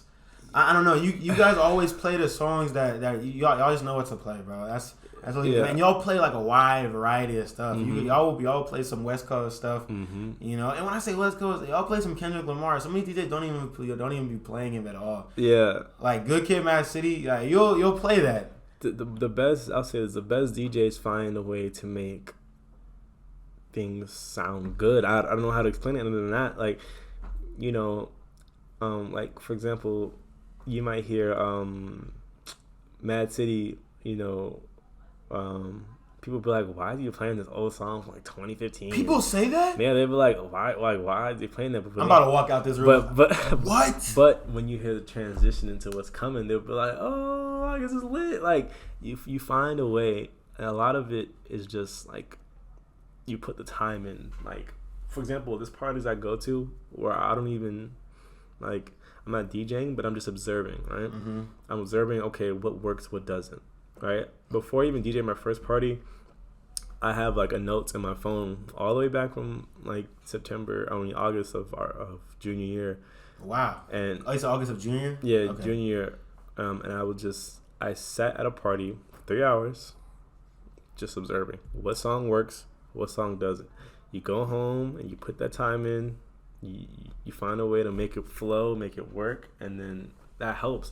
Also, like, I was always the friend who was on the aux. Like, even in freshman year, like in Drew, I was like the floor DJ. Like, I used to be like taking showers and have like the big ass speaker, and then like everybody would be popping their head out to be seeing like what song they're playing. And, like, so I've always been in the position where I'm in control of the aux. So like I've always been growing up, especially like in high school and stuff like that. And, of just knowing what works. It's a skill, bro. It's a skill because I rarely use like a go-to set of songs that I normally mix. Every party I've done, it's been off the top of the head. Like, and once you just find that groove, like you just find what works for you, and that is just something you just learn there over time. So it's all a repetition. Like same way you in the gym, like you know what works for you. You know. Right. You know what sets will give you your results or optimal for you. Exactly. So you just know from time. Right. I was telling there's this dude I'm friends with. He stays in Charlotte. He might be at the pool right now actually. Mm-hmm. He was telling me he's been trying to get in the gym more because he said he's tired of being skinny. Mm-hmm. And I was telling him, and he said he went to the gym 8 straight days. Mm-hmm. And I was telling him, well, that's fire. But he said he got burnt out. Mm-hmm. I was like, you got to do something that works for you. And I said, for me, when I started losing weight and I started changing my life and just adjusting my workouts, over time, my workout is not the same that it was 2 years ago. Right. But I've slowly adjusted to something that works for me for the time that I'm doing it. Mm-hmm. And in 2 years, my workout is probably going to be different. Absolutely. But I always tinker and twink with it, you know, just to see what works for me. It's all about what works for you. What is going to make you work at your best? And it's different for everybody. Mm-hmm. And I think it's fire that you said you went to a party and observed, because I think a lot of people, I didn't know that type of work that goes into being a DJ. How do you get better? I've always wondered why isn't every DJ just good? Because it's about like it's a combination of things. It's like a big melting pot. On one hand, it's your love for music, right? Mm-hmm. Which varies from person to person, and there's nothing wrong with liking music a little less than the next person. It's okay. But if you're going to be a DJ, you have to just put the time in. Like, I was fortunate enough, I started DJing during quarantine. So I literally had nothing but time. I'd spend days and days just in there mixing, sounding a hot-ass mess, but just learning what doesn't work. I remember, bro. Yeah, bro. I remember you posted on your story. I remember the prototype days. The prototypes. The grind. I remember you posted on your story. You just tinkering with stuff like that. Just tinkering with stuff, right? And you just have to put that time in of just trying things that don't work. Like, you want to get the fundamentals down of transitioning and making them sound clean. But a lot of people just skip that aspect. They kind of want to just go from song to song, which makes you sound like you're just hitting next on the play button. Like, you're just hitting next song, which is cool. But why not just have an iPhone and an aux cord? Like, that's pretty much what you're doing. But people just don't put that time into really, like, you know, understanding how to blend or listening to the like as much as you want to know every song I have, every song in your library, in your arsenal, it's kind of just like you have to sit down and listen to the music. Like, you have to sit down and know or mix enough to know, okay, this is gonna go transition smoothly here. Like, this is gonna flow into this. Okay, you already have to have an idea of how the song progression works to understand like how it's gonna sound transitioning from what you're playing to what you want to play next. And it all comes down to song selection. At the end of the day, you can scratch and do all the stuff you want to do, but if you pick the wrong songs, man, and that's something you either just have or you don't. Like, I know that sounds kind of boot. You just either have or you don't. Like you can sit down and observe like how people like pick from songs. At the end of the day, when the lights are on, the crowd is there, the music is playing, like, half of the shit you thought you were going to do is out the window. Bro. Unless you have that shit written down or in a crate somewhere, like, half the shit you think you're going to do, half the songs you think you're going to remember are out the window. Like, I have a folder in my album music called Songs to Play, just because there's songs I forget to play. Right. Like, so you really just have to spend that time just mixing and learning, you know, and that's the beauty in it. It's always about learning what's next. Like, right now, I'm in the aspect where I want to get better with like the more technical stuff. So like scratching and like, you know, working on like vocal transitions for, so just like, you know, using one word of another song to get to the next song. Okay. So like, trying to master his craft. Yeah, I'm in that space now, but also I'm trying to incorporate, you know, different sounds because there's going to be less DJs here. There's going to be more people wanting a DJ. So, like, different crowds of people. So, like, the Caribbean people are going to want to have a DJ. And the people from down south are going to want a DJ for their music as well. So, you have to become well-versed, at least know enough to be able to cater to different people. Which is part of the reason why I say you have to sit down and learn music. So, there'll be some days where I just listen to Caribbean music all day, just to like learn. But that's a dedication of love for music that I have, which when I'm saying like it's a culmination of things. Like, it won't always be like live when you're mixing, but like even day to day, like last week I spent like 3 days of listening straight to Caribbean music, and I spent like another 2 days listening to all music from like Texas or Louisiana or Florida, just to like familiarize myself with the culture and understand like, okay, how can I incorporate this into my mixes, right? So I can cater to a little bit of everybody. And that's the work that most people aren't willing to do to be good DJs. And that's why people are like, I mean, he was okay. Like, that's what separates people. Yeah, that's what separates people. Exactly. So it all boils down to that. It just comes down to your love for music and how hard you're willing to commit to, like, you know, working on it so it sounds good and it blends smoothly. So yeah, there's nothing easy about that stuff. And I was saying when you were talking about you have it or you don't, I was thinking applying the same thing to my life. Yeah. When it comes to like public speaking, I think for me, you can learn public speaking. A lot of the time, it's something you have or you don't. You can become very good at it, but sometimes there's just an energy about it that you can't. Absolutely. You can't. It's in you or it's not. You know, some people, like someone like Obama, he definitely learned how to public speak better, but you can tell that was something that was naturally a skill of his, something he knew how to command people. Right. He knew how to do it, And I think you like saying it's the same thing. You know, you can work a lot, but sometimes you just know. Mm-hmm. You just know music, or you know it or you don't. Absolutely. And yeah, it's just it's funny because it's just like when I tell you, like a lot of DJing comes down to the politics and knowing who you know, because you might not have it at all, but you know the right person, so right. You're on the stage, right? Even when sometimes I listen to the radio, I'm just like, I could spit better than that. Like, you know what I'm saying? But they've been in the game longer. They talk to the right people. They network, and now they're doing radio. So right. It's really just a matter of networking as well as working on your craft that makes you a better DJ. And yeah, it's just your love for the music, your love for seeing the crowd's face when you do that transition you've been working on all night, and it's just like that feeling is what drives you past all the BS that comes with, you know, people will tell you, oh yeah, we're gonna get you on this, we're gonna get you on that, and they never hit you back, right. Or you know, yeah, bro, you hard, we definitely gonna keep in touch, never talk again. Yeah, so I try to, I say that, and sometimes I don't hit them up, but I always try to remember, I still need to talk to this person. I need to do an episode with this person. I'm not gonna lie. During this episode, I'm thinking, all right, this is going well. I'm thinking of who have I forgotten about that I haven't done yet on the podcast. You know, the podcast. Absolutely. You know, it's all about, you know, you have to be a man of your word when it comes to a lot of people just say things just to be just to be nice. Yeah, you know? But I mean, like. It's just the love for what you do will push you past the crap that comes with it. Right. And that's something I've learned as I've gone. Like, for example, I got stood up for a whole party. Like, for example, I pulled up to the party with my equipment, you know, pay the Uber, get in the Uber, go to the party, and the party's not even there. Like, it's a whole different location. I know you was pissed. Pissed is an understatement. So what happened? What happened to the party?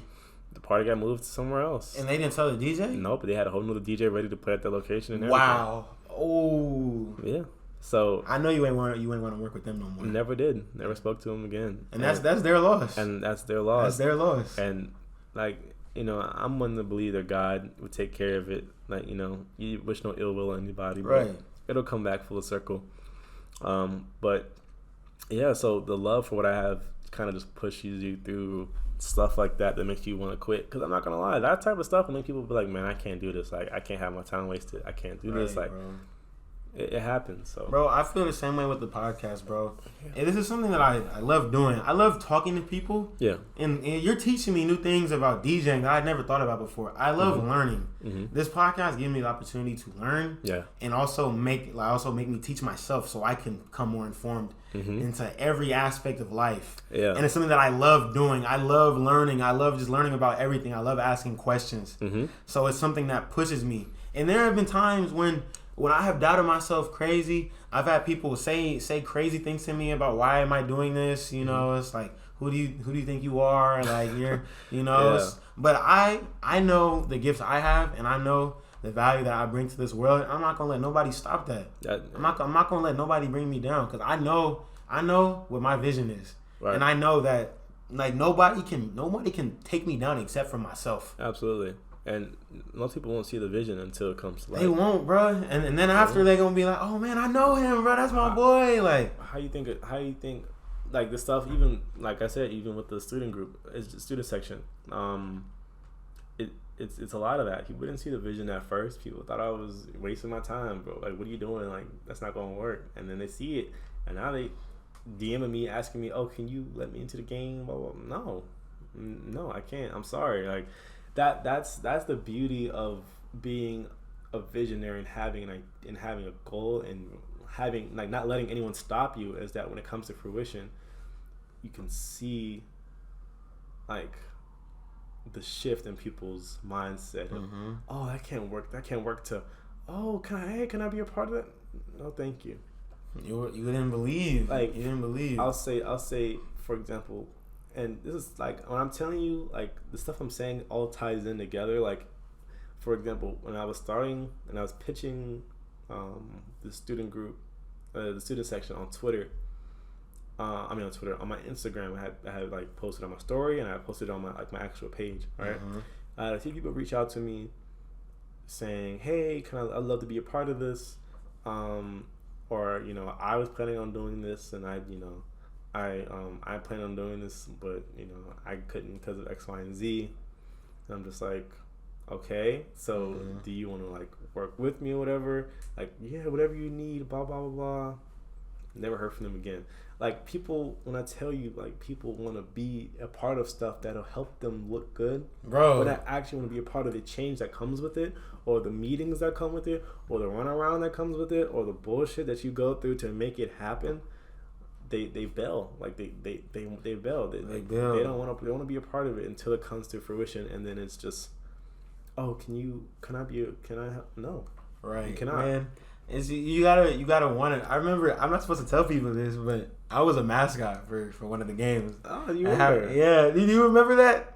I was trying to figure out who was the male. I remember I was trying to talk to you, but it was on that game. Was only for the end because there was some weird stuff that happened with the mascots that game, and that wasn't me and my homie. That we hopped in the costume in like the fourth quarter. Okay, like we wasn't doing the halftime show. Are you talking about? So that was you at that one, but it was.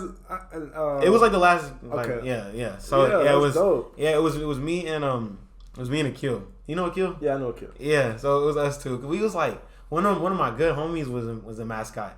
And he was like, "Hey, bro, you want to do it?" Because I've been telling him I wanted to do it. Yeah. I was like, "Let me do it." Oh, that's fire. Let me do it. And we went to the weight room. Yeah. And we changed, bro. That shit was so hot, bro. I'm already knowing. It was so hot.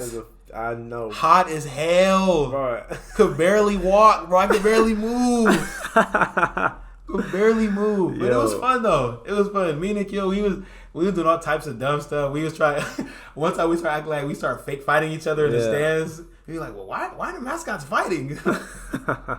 Bro, it's just, I don't know. And the thing is, people at Howard are scared to do stuff like that because they want to be. They want to be cool. They gotta be too cool at all times. Bro, me and Akil, bro, we don't give a fuck. We don't care.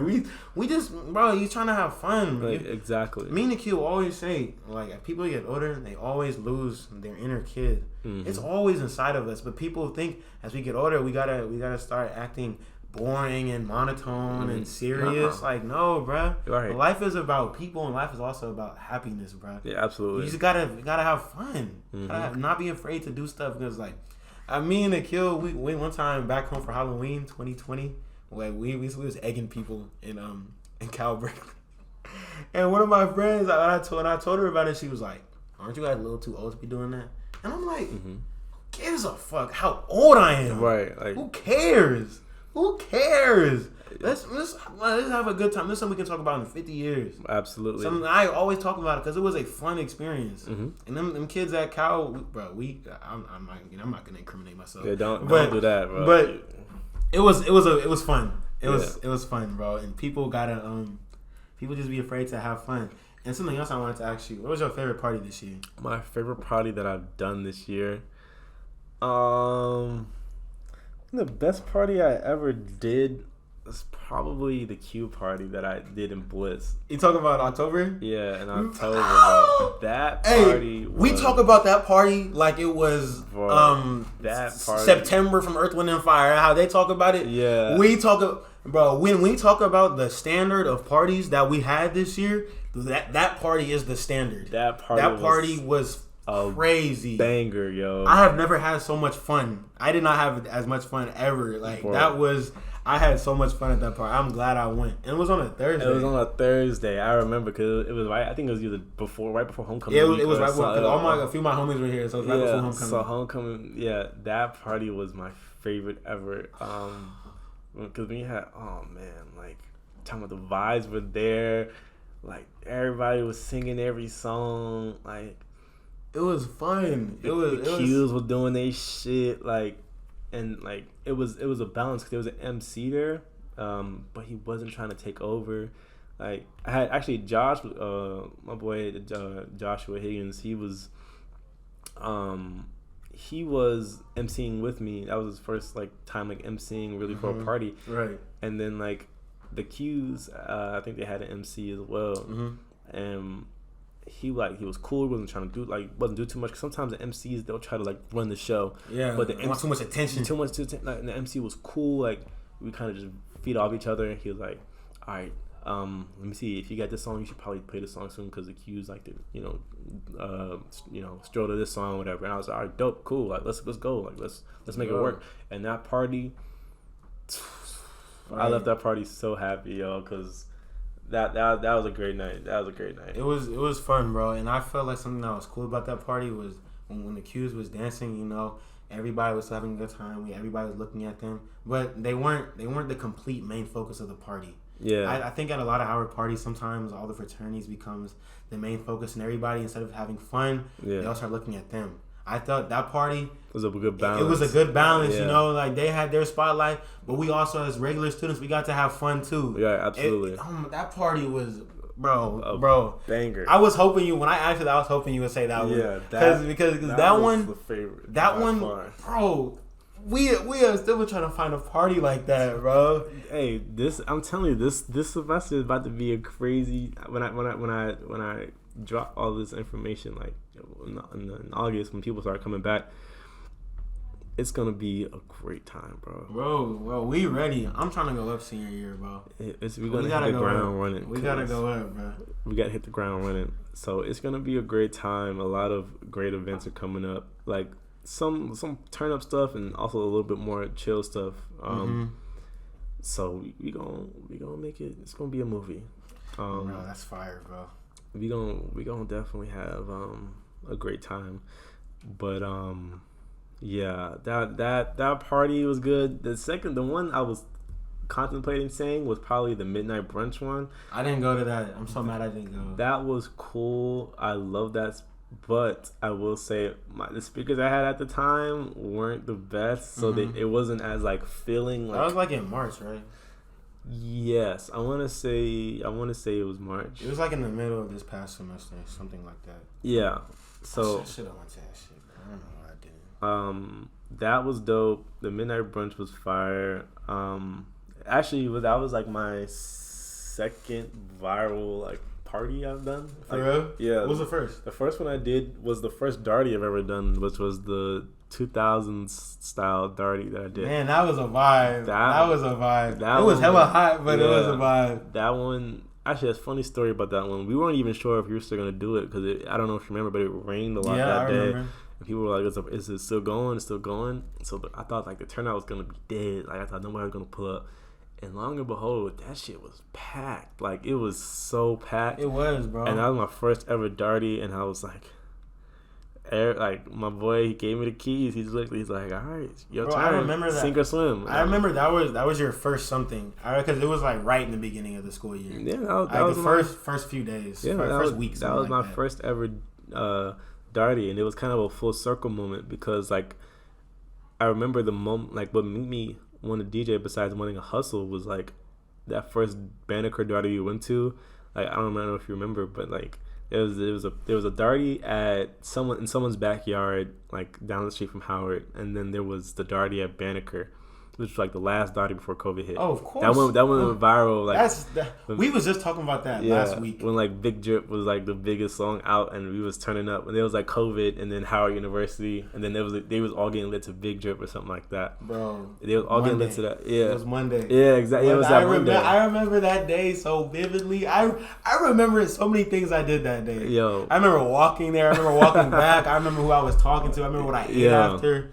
That was a good day. That was so seeing how the DJ had the crowd moving and it was like lit. It was a good time. I was just like, yeah, this is what I need to be doing. But yeah, that night, that 2000s Darty I did was dope too. And then seeing it go viral was like so real. I kind of wish like what they don't do, like people that make the content, they don't really like tag the DJs like that. I hate that. Like I had to go and like find the video and like plug myself in the comments or something like that. Or like for example, like the 2000s ones, like I got put on. I went viral on TikTok. It went viral on HBCU Buzz. On like a few places, like reposted it, and then like I had to go like plug myself in there. Or people would be like, "Oh yeah, the DJ knew exactly when to cut the song, whatever, blah blah blah blah." And I was like, yeah, that was me. You know what I'm saying? Like, kind of just put my name out there. Because you never know, like... Bro, you never know who's watching. Like, who can give you that opportunity? Somebody could have DM'd me and be like, yo, like, I have the show. I need you to, like... You know what I'm saying? Like, so you just have to keep plugging yourself. But, yeah, definitely. I've been fortunate to do some dope events. And I feel like the Q one was stupid, man. I love that party. Bro, I remember K-Dimes. I like what y'all be doing, bro, because... Remember Kaden? I don't know if you were there. I don't remember you being there, but he threw a 90s party. Yeah, at the crib. And that was so fun. I couldn't go to that one. That made me so mad. That was definitely a party I genuinely missed. It's like that I missed because I had so much homework to do. But I just liked how we did it because it was a very intimate environment. Because his crib isn't hella big, but it's not small. Like there's a lot of space. So everybody, we were just all just dancing, getting lit to old school songs. Yeah, it was fire, bro. We need to do more stuff like that. I think we need to do more like niche little things. And that's touching a few things. We're black, bro. Yeah, that 90s music, bro. That's our culture. Yeah. I'm tired of. Bro, I'm a 80s, 90s music enthusiast, and I'm tired of hearing Poison at every fucking party. Because we have there are so many other songs that are fire from that era. So you're starting to feel a bit about how we feel. It's like, yeah, we know those songs exist too, but you got to know your audience. Your audience don't know them. Your audience don't know people, that. I know we know more songs than that. You think that. I was at a 2000s party. I did it a 2000s party, and he didn't know the verse to the 2000s party songs. Like when people have these 90s parties or these 2000s parties for the most part. Like Katie's party was the exception. Even though I didn't go, like he was telling me, like nothing was played beyond 1999, right? Which is dope. But you can't really do that besides with intimate environments because people don't have the love for the music. Your love for the 80s and 90s music is what's carrying. You know the song, the verse, who's this part, that part, the little ad lib at this part, whatever, blah blah blah blah. You know that stuff because your love for the music is there. Not everybody has that love for music, so it's like they know the hook, maybe. Right. They know the beat. They know like the first part of the word, like first thing first, rest in peace, Uncle Phil, and that's it. That's as far as that's gonna go. Yeah, that makes sense because I like that shit a lot. I remember I was kind of on Aux one time, but we was playing old school shit. Yeah, I played "Make It Last Forever" with Keith Sweat. Make it last forever. And a lot of people didn't know that song. They don't know it. And I was like, what? They don't have the love for the music. Like, so how do you think we feel this? Like I literally go through so many songs during a party and just like they don't know it. They don't know it. Damn, bro. Don't know it. They don't know it. How you not know some of this stuff, bro? So it sucks, but well, I forgot what I was saying. So it's funny that you said like intimate because that's exactly what he was going for. Like because everybody who came there wanted to hear 90s music, so we everybody got lit to it. Yeah, so that was what we all expected. So like the intimacy was like the goal, like the intimate turn up, like everybody was that's the best proximity, and it was a good time, like and.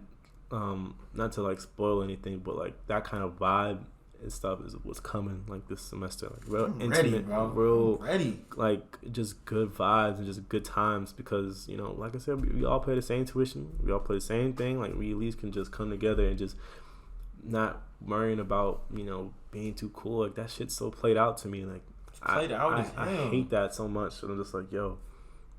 You are 20 years old, man. Like, what are you trying to be Mr. Cool for? Like, bro, like, no one cares, bro. Nobody cares. Like, you shit the same way I shit.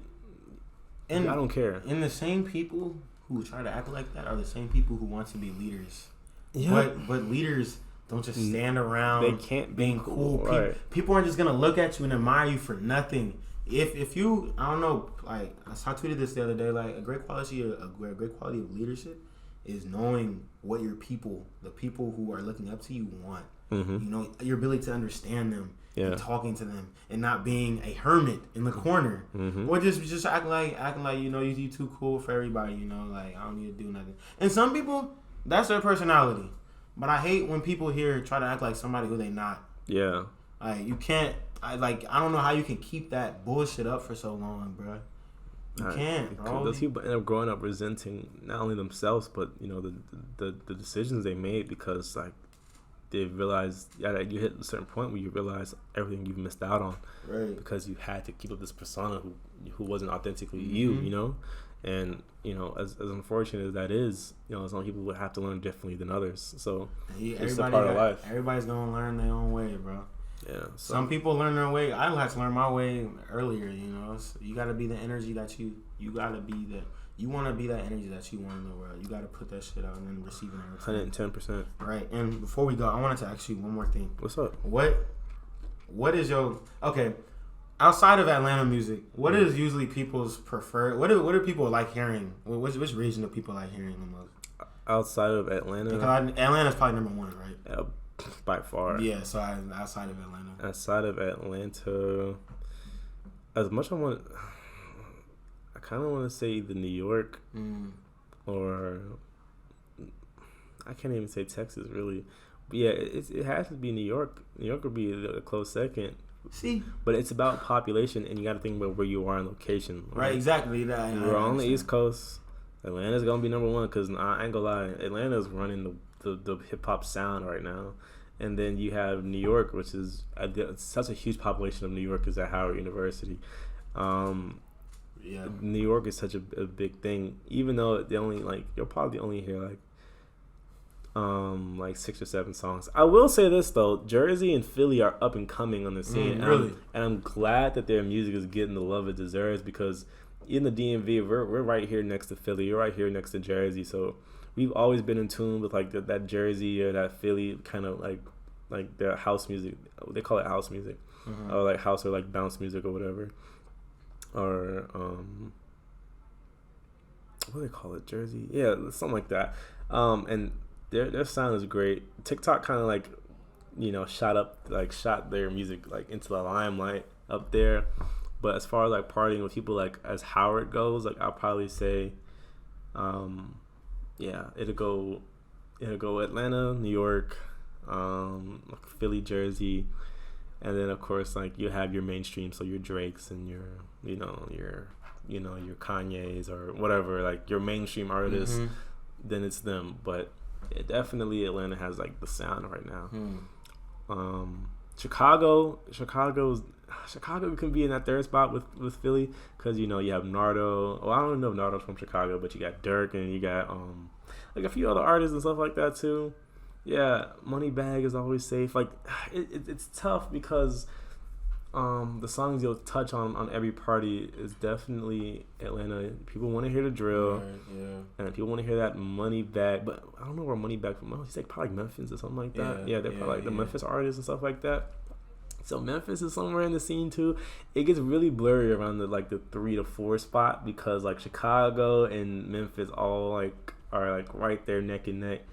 Not necessarily for the hit power, but just for the amount of songs you'll hear at a party from those regions. For example, Who Wants Smoke is obviously a better song, a more hit song right now than a Moneybagg song right now. I love Who Wants Smoke. That song will always hit, right? And I didn't know it before I came out here, because during COVID, being isolated, I honed in on the music that I like. I like Larry June and that whole genre, Currency and all that. So that's what I was listening to. I was listening to that rap, and I also love 70s music and 80s, just old school music. Yeah. So being by myself, I played all the music that I want to hear. Absolutely. A lot of time, I don't really go out of my way to find mainstream rap.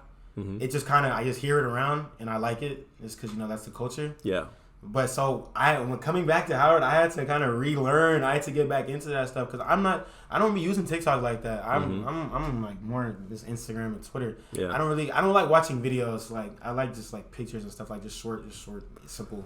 Not simple, but I don't like watching videos. That shit takes too much time for me.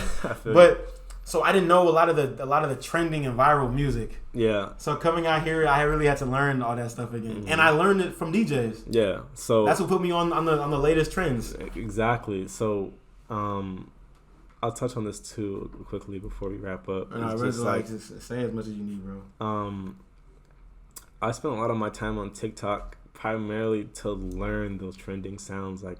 There's times where of course, I'm not gonna lie, I do watch TikToks. Obviously, they're hilarious. So they're whatever. But primarily, I spend my time on there looking for like the new sound, like the newest TikTok sounds, like Jersey and Philly are really in that limelight on TikTok right now. So like you gotta find like the song everybody just created a new dance to, so that way people all the little stuff that they'll be practicing. Cause hey, don't get me wrong, like your favorite quote unquote like Howard Thug or your favorite like Too Cool person, they be practicing their little TikTok dances like all the time. So when they hear the song come up now, they gonna perk up and they gonna be looking to see who's watching them when they hit that shit. Like, bro, like I'm such an observer when it comes to the DJ shit. Like, that's funny as hell. I sit there and I watch, and people that have been like acting too cool for a little minute, they hear that, I'll transition to the song and just look at them, and then they all do the same thing. They'll look and do the dance for a little bit and just be like, I'm just playing, and go back to being cool. Like, so yeah, as a DJ, you really have to stay like in the loop in all like regions, and just like wherever people are getting their music from, wherever people are getting these viral songs from, you have to constantly be in the loop of that. Otherwise, you're gonna get like seem as outdated DJ, which is the worst thing to do, because no one wants to book a DJ that only plays the songs from like 2015 or 2013. Like, you gotta stay in the loop at all times. Stay what people like. So there are some DJs I noticed who do that, who kind of play the same music from like 5 years ago, as if that's what's still popping now. Absolutely.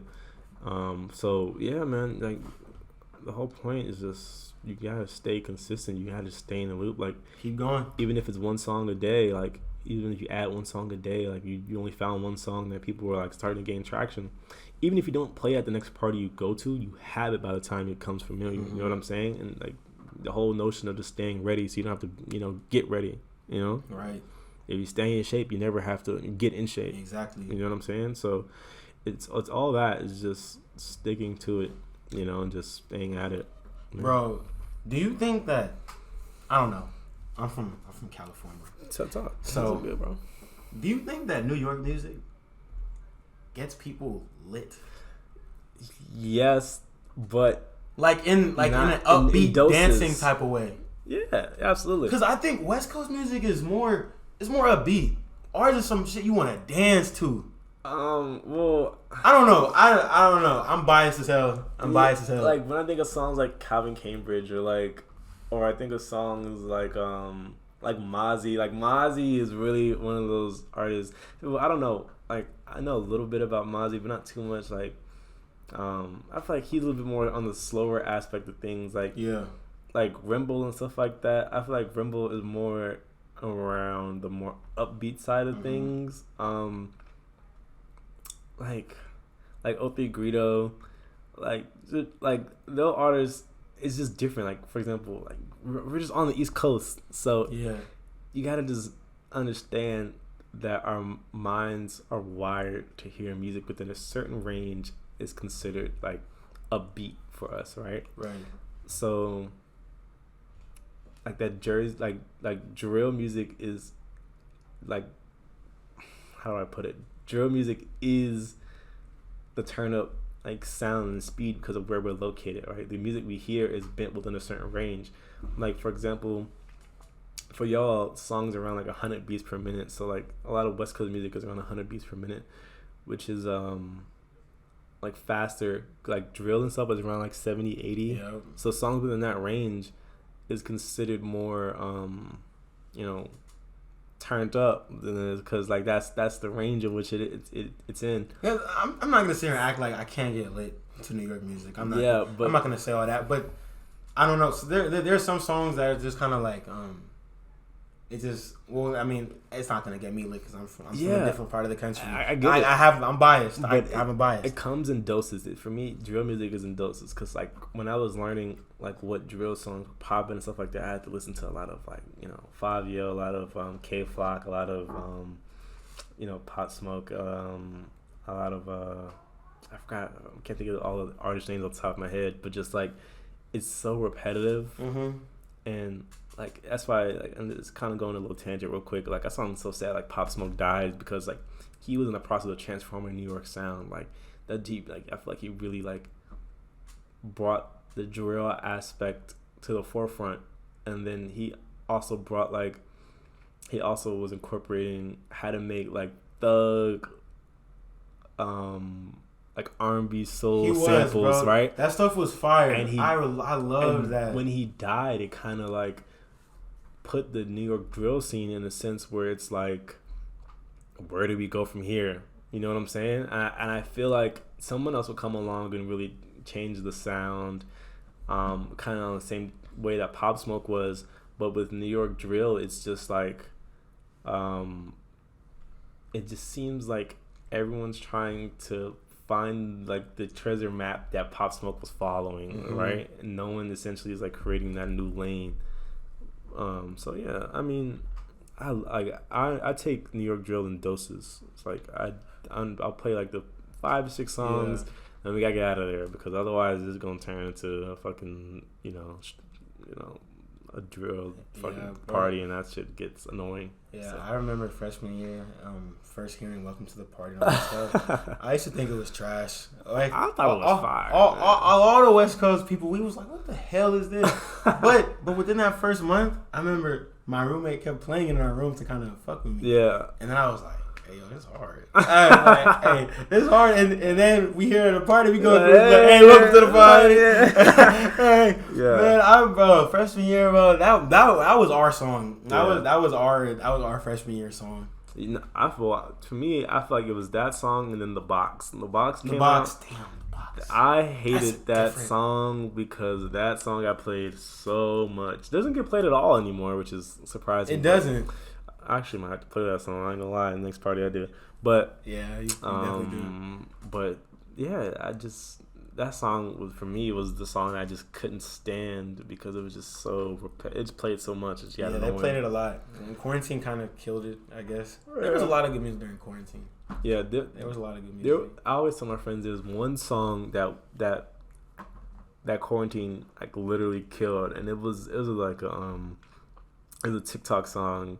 It was like the Hit Your Groove song. It was like step, bean, round, up, down, come here, give me a high five. That song was gonna be that song was gonna be like one of the common like party dance songs forever.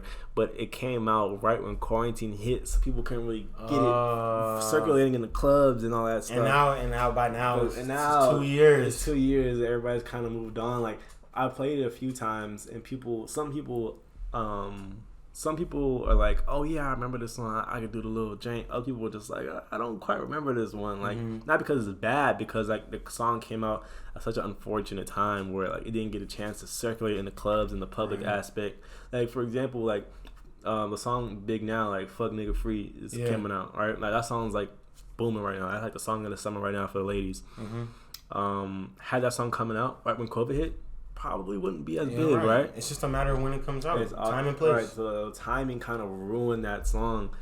It's unfortunate, but like there's so many great songs that had the potential to be huge, but like the timing in which they came out during quarantine kind of just like brought it back down a few notches. But yeah, bro, I need to ask about some West Coast shit, bro. When you play West Coast music for people out here, or put it on your story. Especially like Larry June. Yeah. Everybody who's listening probably knows I love Larry. What do they think of it? What do I think about Larry? Yeah. Well, the friends I have are very diverse when it comes to music taste. So we're open to like we fuck with Larry hard. Like outside my friend group though, people don't really like hate it or anything. It's just the fact that it's just unfamiliar. It's a different sound. It's a different sound from a different place in a different flow. Like you used to everybody talking so like I don't know, just rapping on some like upbeat and like negative or like, fuck this, kill this, so that, blah blah blah. And then Larry just come in like, nigga, I just had a smoothie and 2 blunts, nigga, let's go on a hike. Like, you know what I'm saying? Talk about his life. Let's talk about life and himself. And the beats always are on point. So it's just Larry and Carter. Gas Station Run. Come on now. Exactly. So like people don't really hate it. It's just different. Like it's one of those things where it'll be over time where you listen to it more and more. People will just be like, okay, I do know. Okay, the song is hard, and then now people listen to it. But it's just Because one of the hard things about coming to the East Coast for school is that you have to adjust yourself to their culture. Mm-hmm. I wish all these Howard East Coast people could come to the West Coast and get used to our shit. Yeah. But obviously that's not gonna happen. But it's just, and bro, I remember my friends used to kind of be like, say things in the tone of, I wish the DJs played more West Coast music. Mm-hmm. But I always have to tell them, we gotta be realistic. Why are they gonna play our stuff? It's only like a handful of us out here. Mm-hmm. They're not gonna play some songs just to get us 5 people up in Who's from Cali lit. Right. We gotta be honest, and I understand that. Mm-hmm. As a DJ, you want the whole party to be lit. Yeah. You can't. You can't play. Like, and if you play some West Coast stuff, it probably has to be mainstream. You can't mainstream. It's probably like Save the Gemini, right? Or, some like Gas Pedal or some shit, or Blow the Whistle. I've played like Third World a few times. What? Yeah, I played that a few times. Yeah, sometimes like I have this transition where I go from what's my favorite word, bitch, and then you lift that bitch part, and then to Third World, bitch, Third World, bitch. Hey, you play that in the Bay, bro? Yeah, man. I lucky wanted to do a Bay party, but I feel like doing parties in the Bay, I don't feel like I don't know enough of y'all shit to do it. But so I do try to like sneak in as much as I can, but the songs have to be played like really quickly because the attention spans are, what is the DJ playing? I don't know this song. This DJ sucks. And then so I gotta get in and out of that stuff quickly. But yeah. Well, yeah, bro. You got any closing remarks? Closing remarks? Yeah, just man, be the change I want to see in the world. Y'all don't need a position. Y'all don't need any type of title to go make change. Not only at Howard, but just in this world. Like, just go out there and make an impact. Find something you love to do. Find something, you enjoy doing, and just find a way to monetize it. Find a way to, fund the life you want to live through what you love to do. And just be more inclusive, man. Reach out to that person. Just reach out to each other, man. Like, be more inclusive. At the end of the day, we only got each other, so why not help each other out when we can? And that's all I got. That's real shit, bro. It was nice having you on, bro. Man, I've been trying to get you on for a minute, bro. I knew before I went home next week I had to record with you, bro. We had to get on. I had to, bro. It'll probably release in like July, July, just because we got a lot of other stuff we got to release. But hey, bro, I'm glad y'all tuned in. This was a long episode, but it was very, very fire, very informative. And y'all know what we say. As long as y'all show love, we'll stay consistent. Josiah, Black Lotus is out.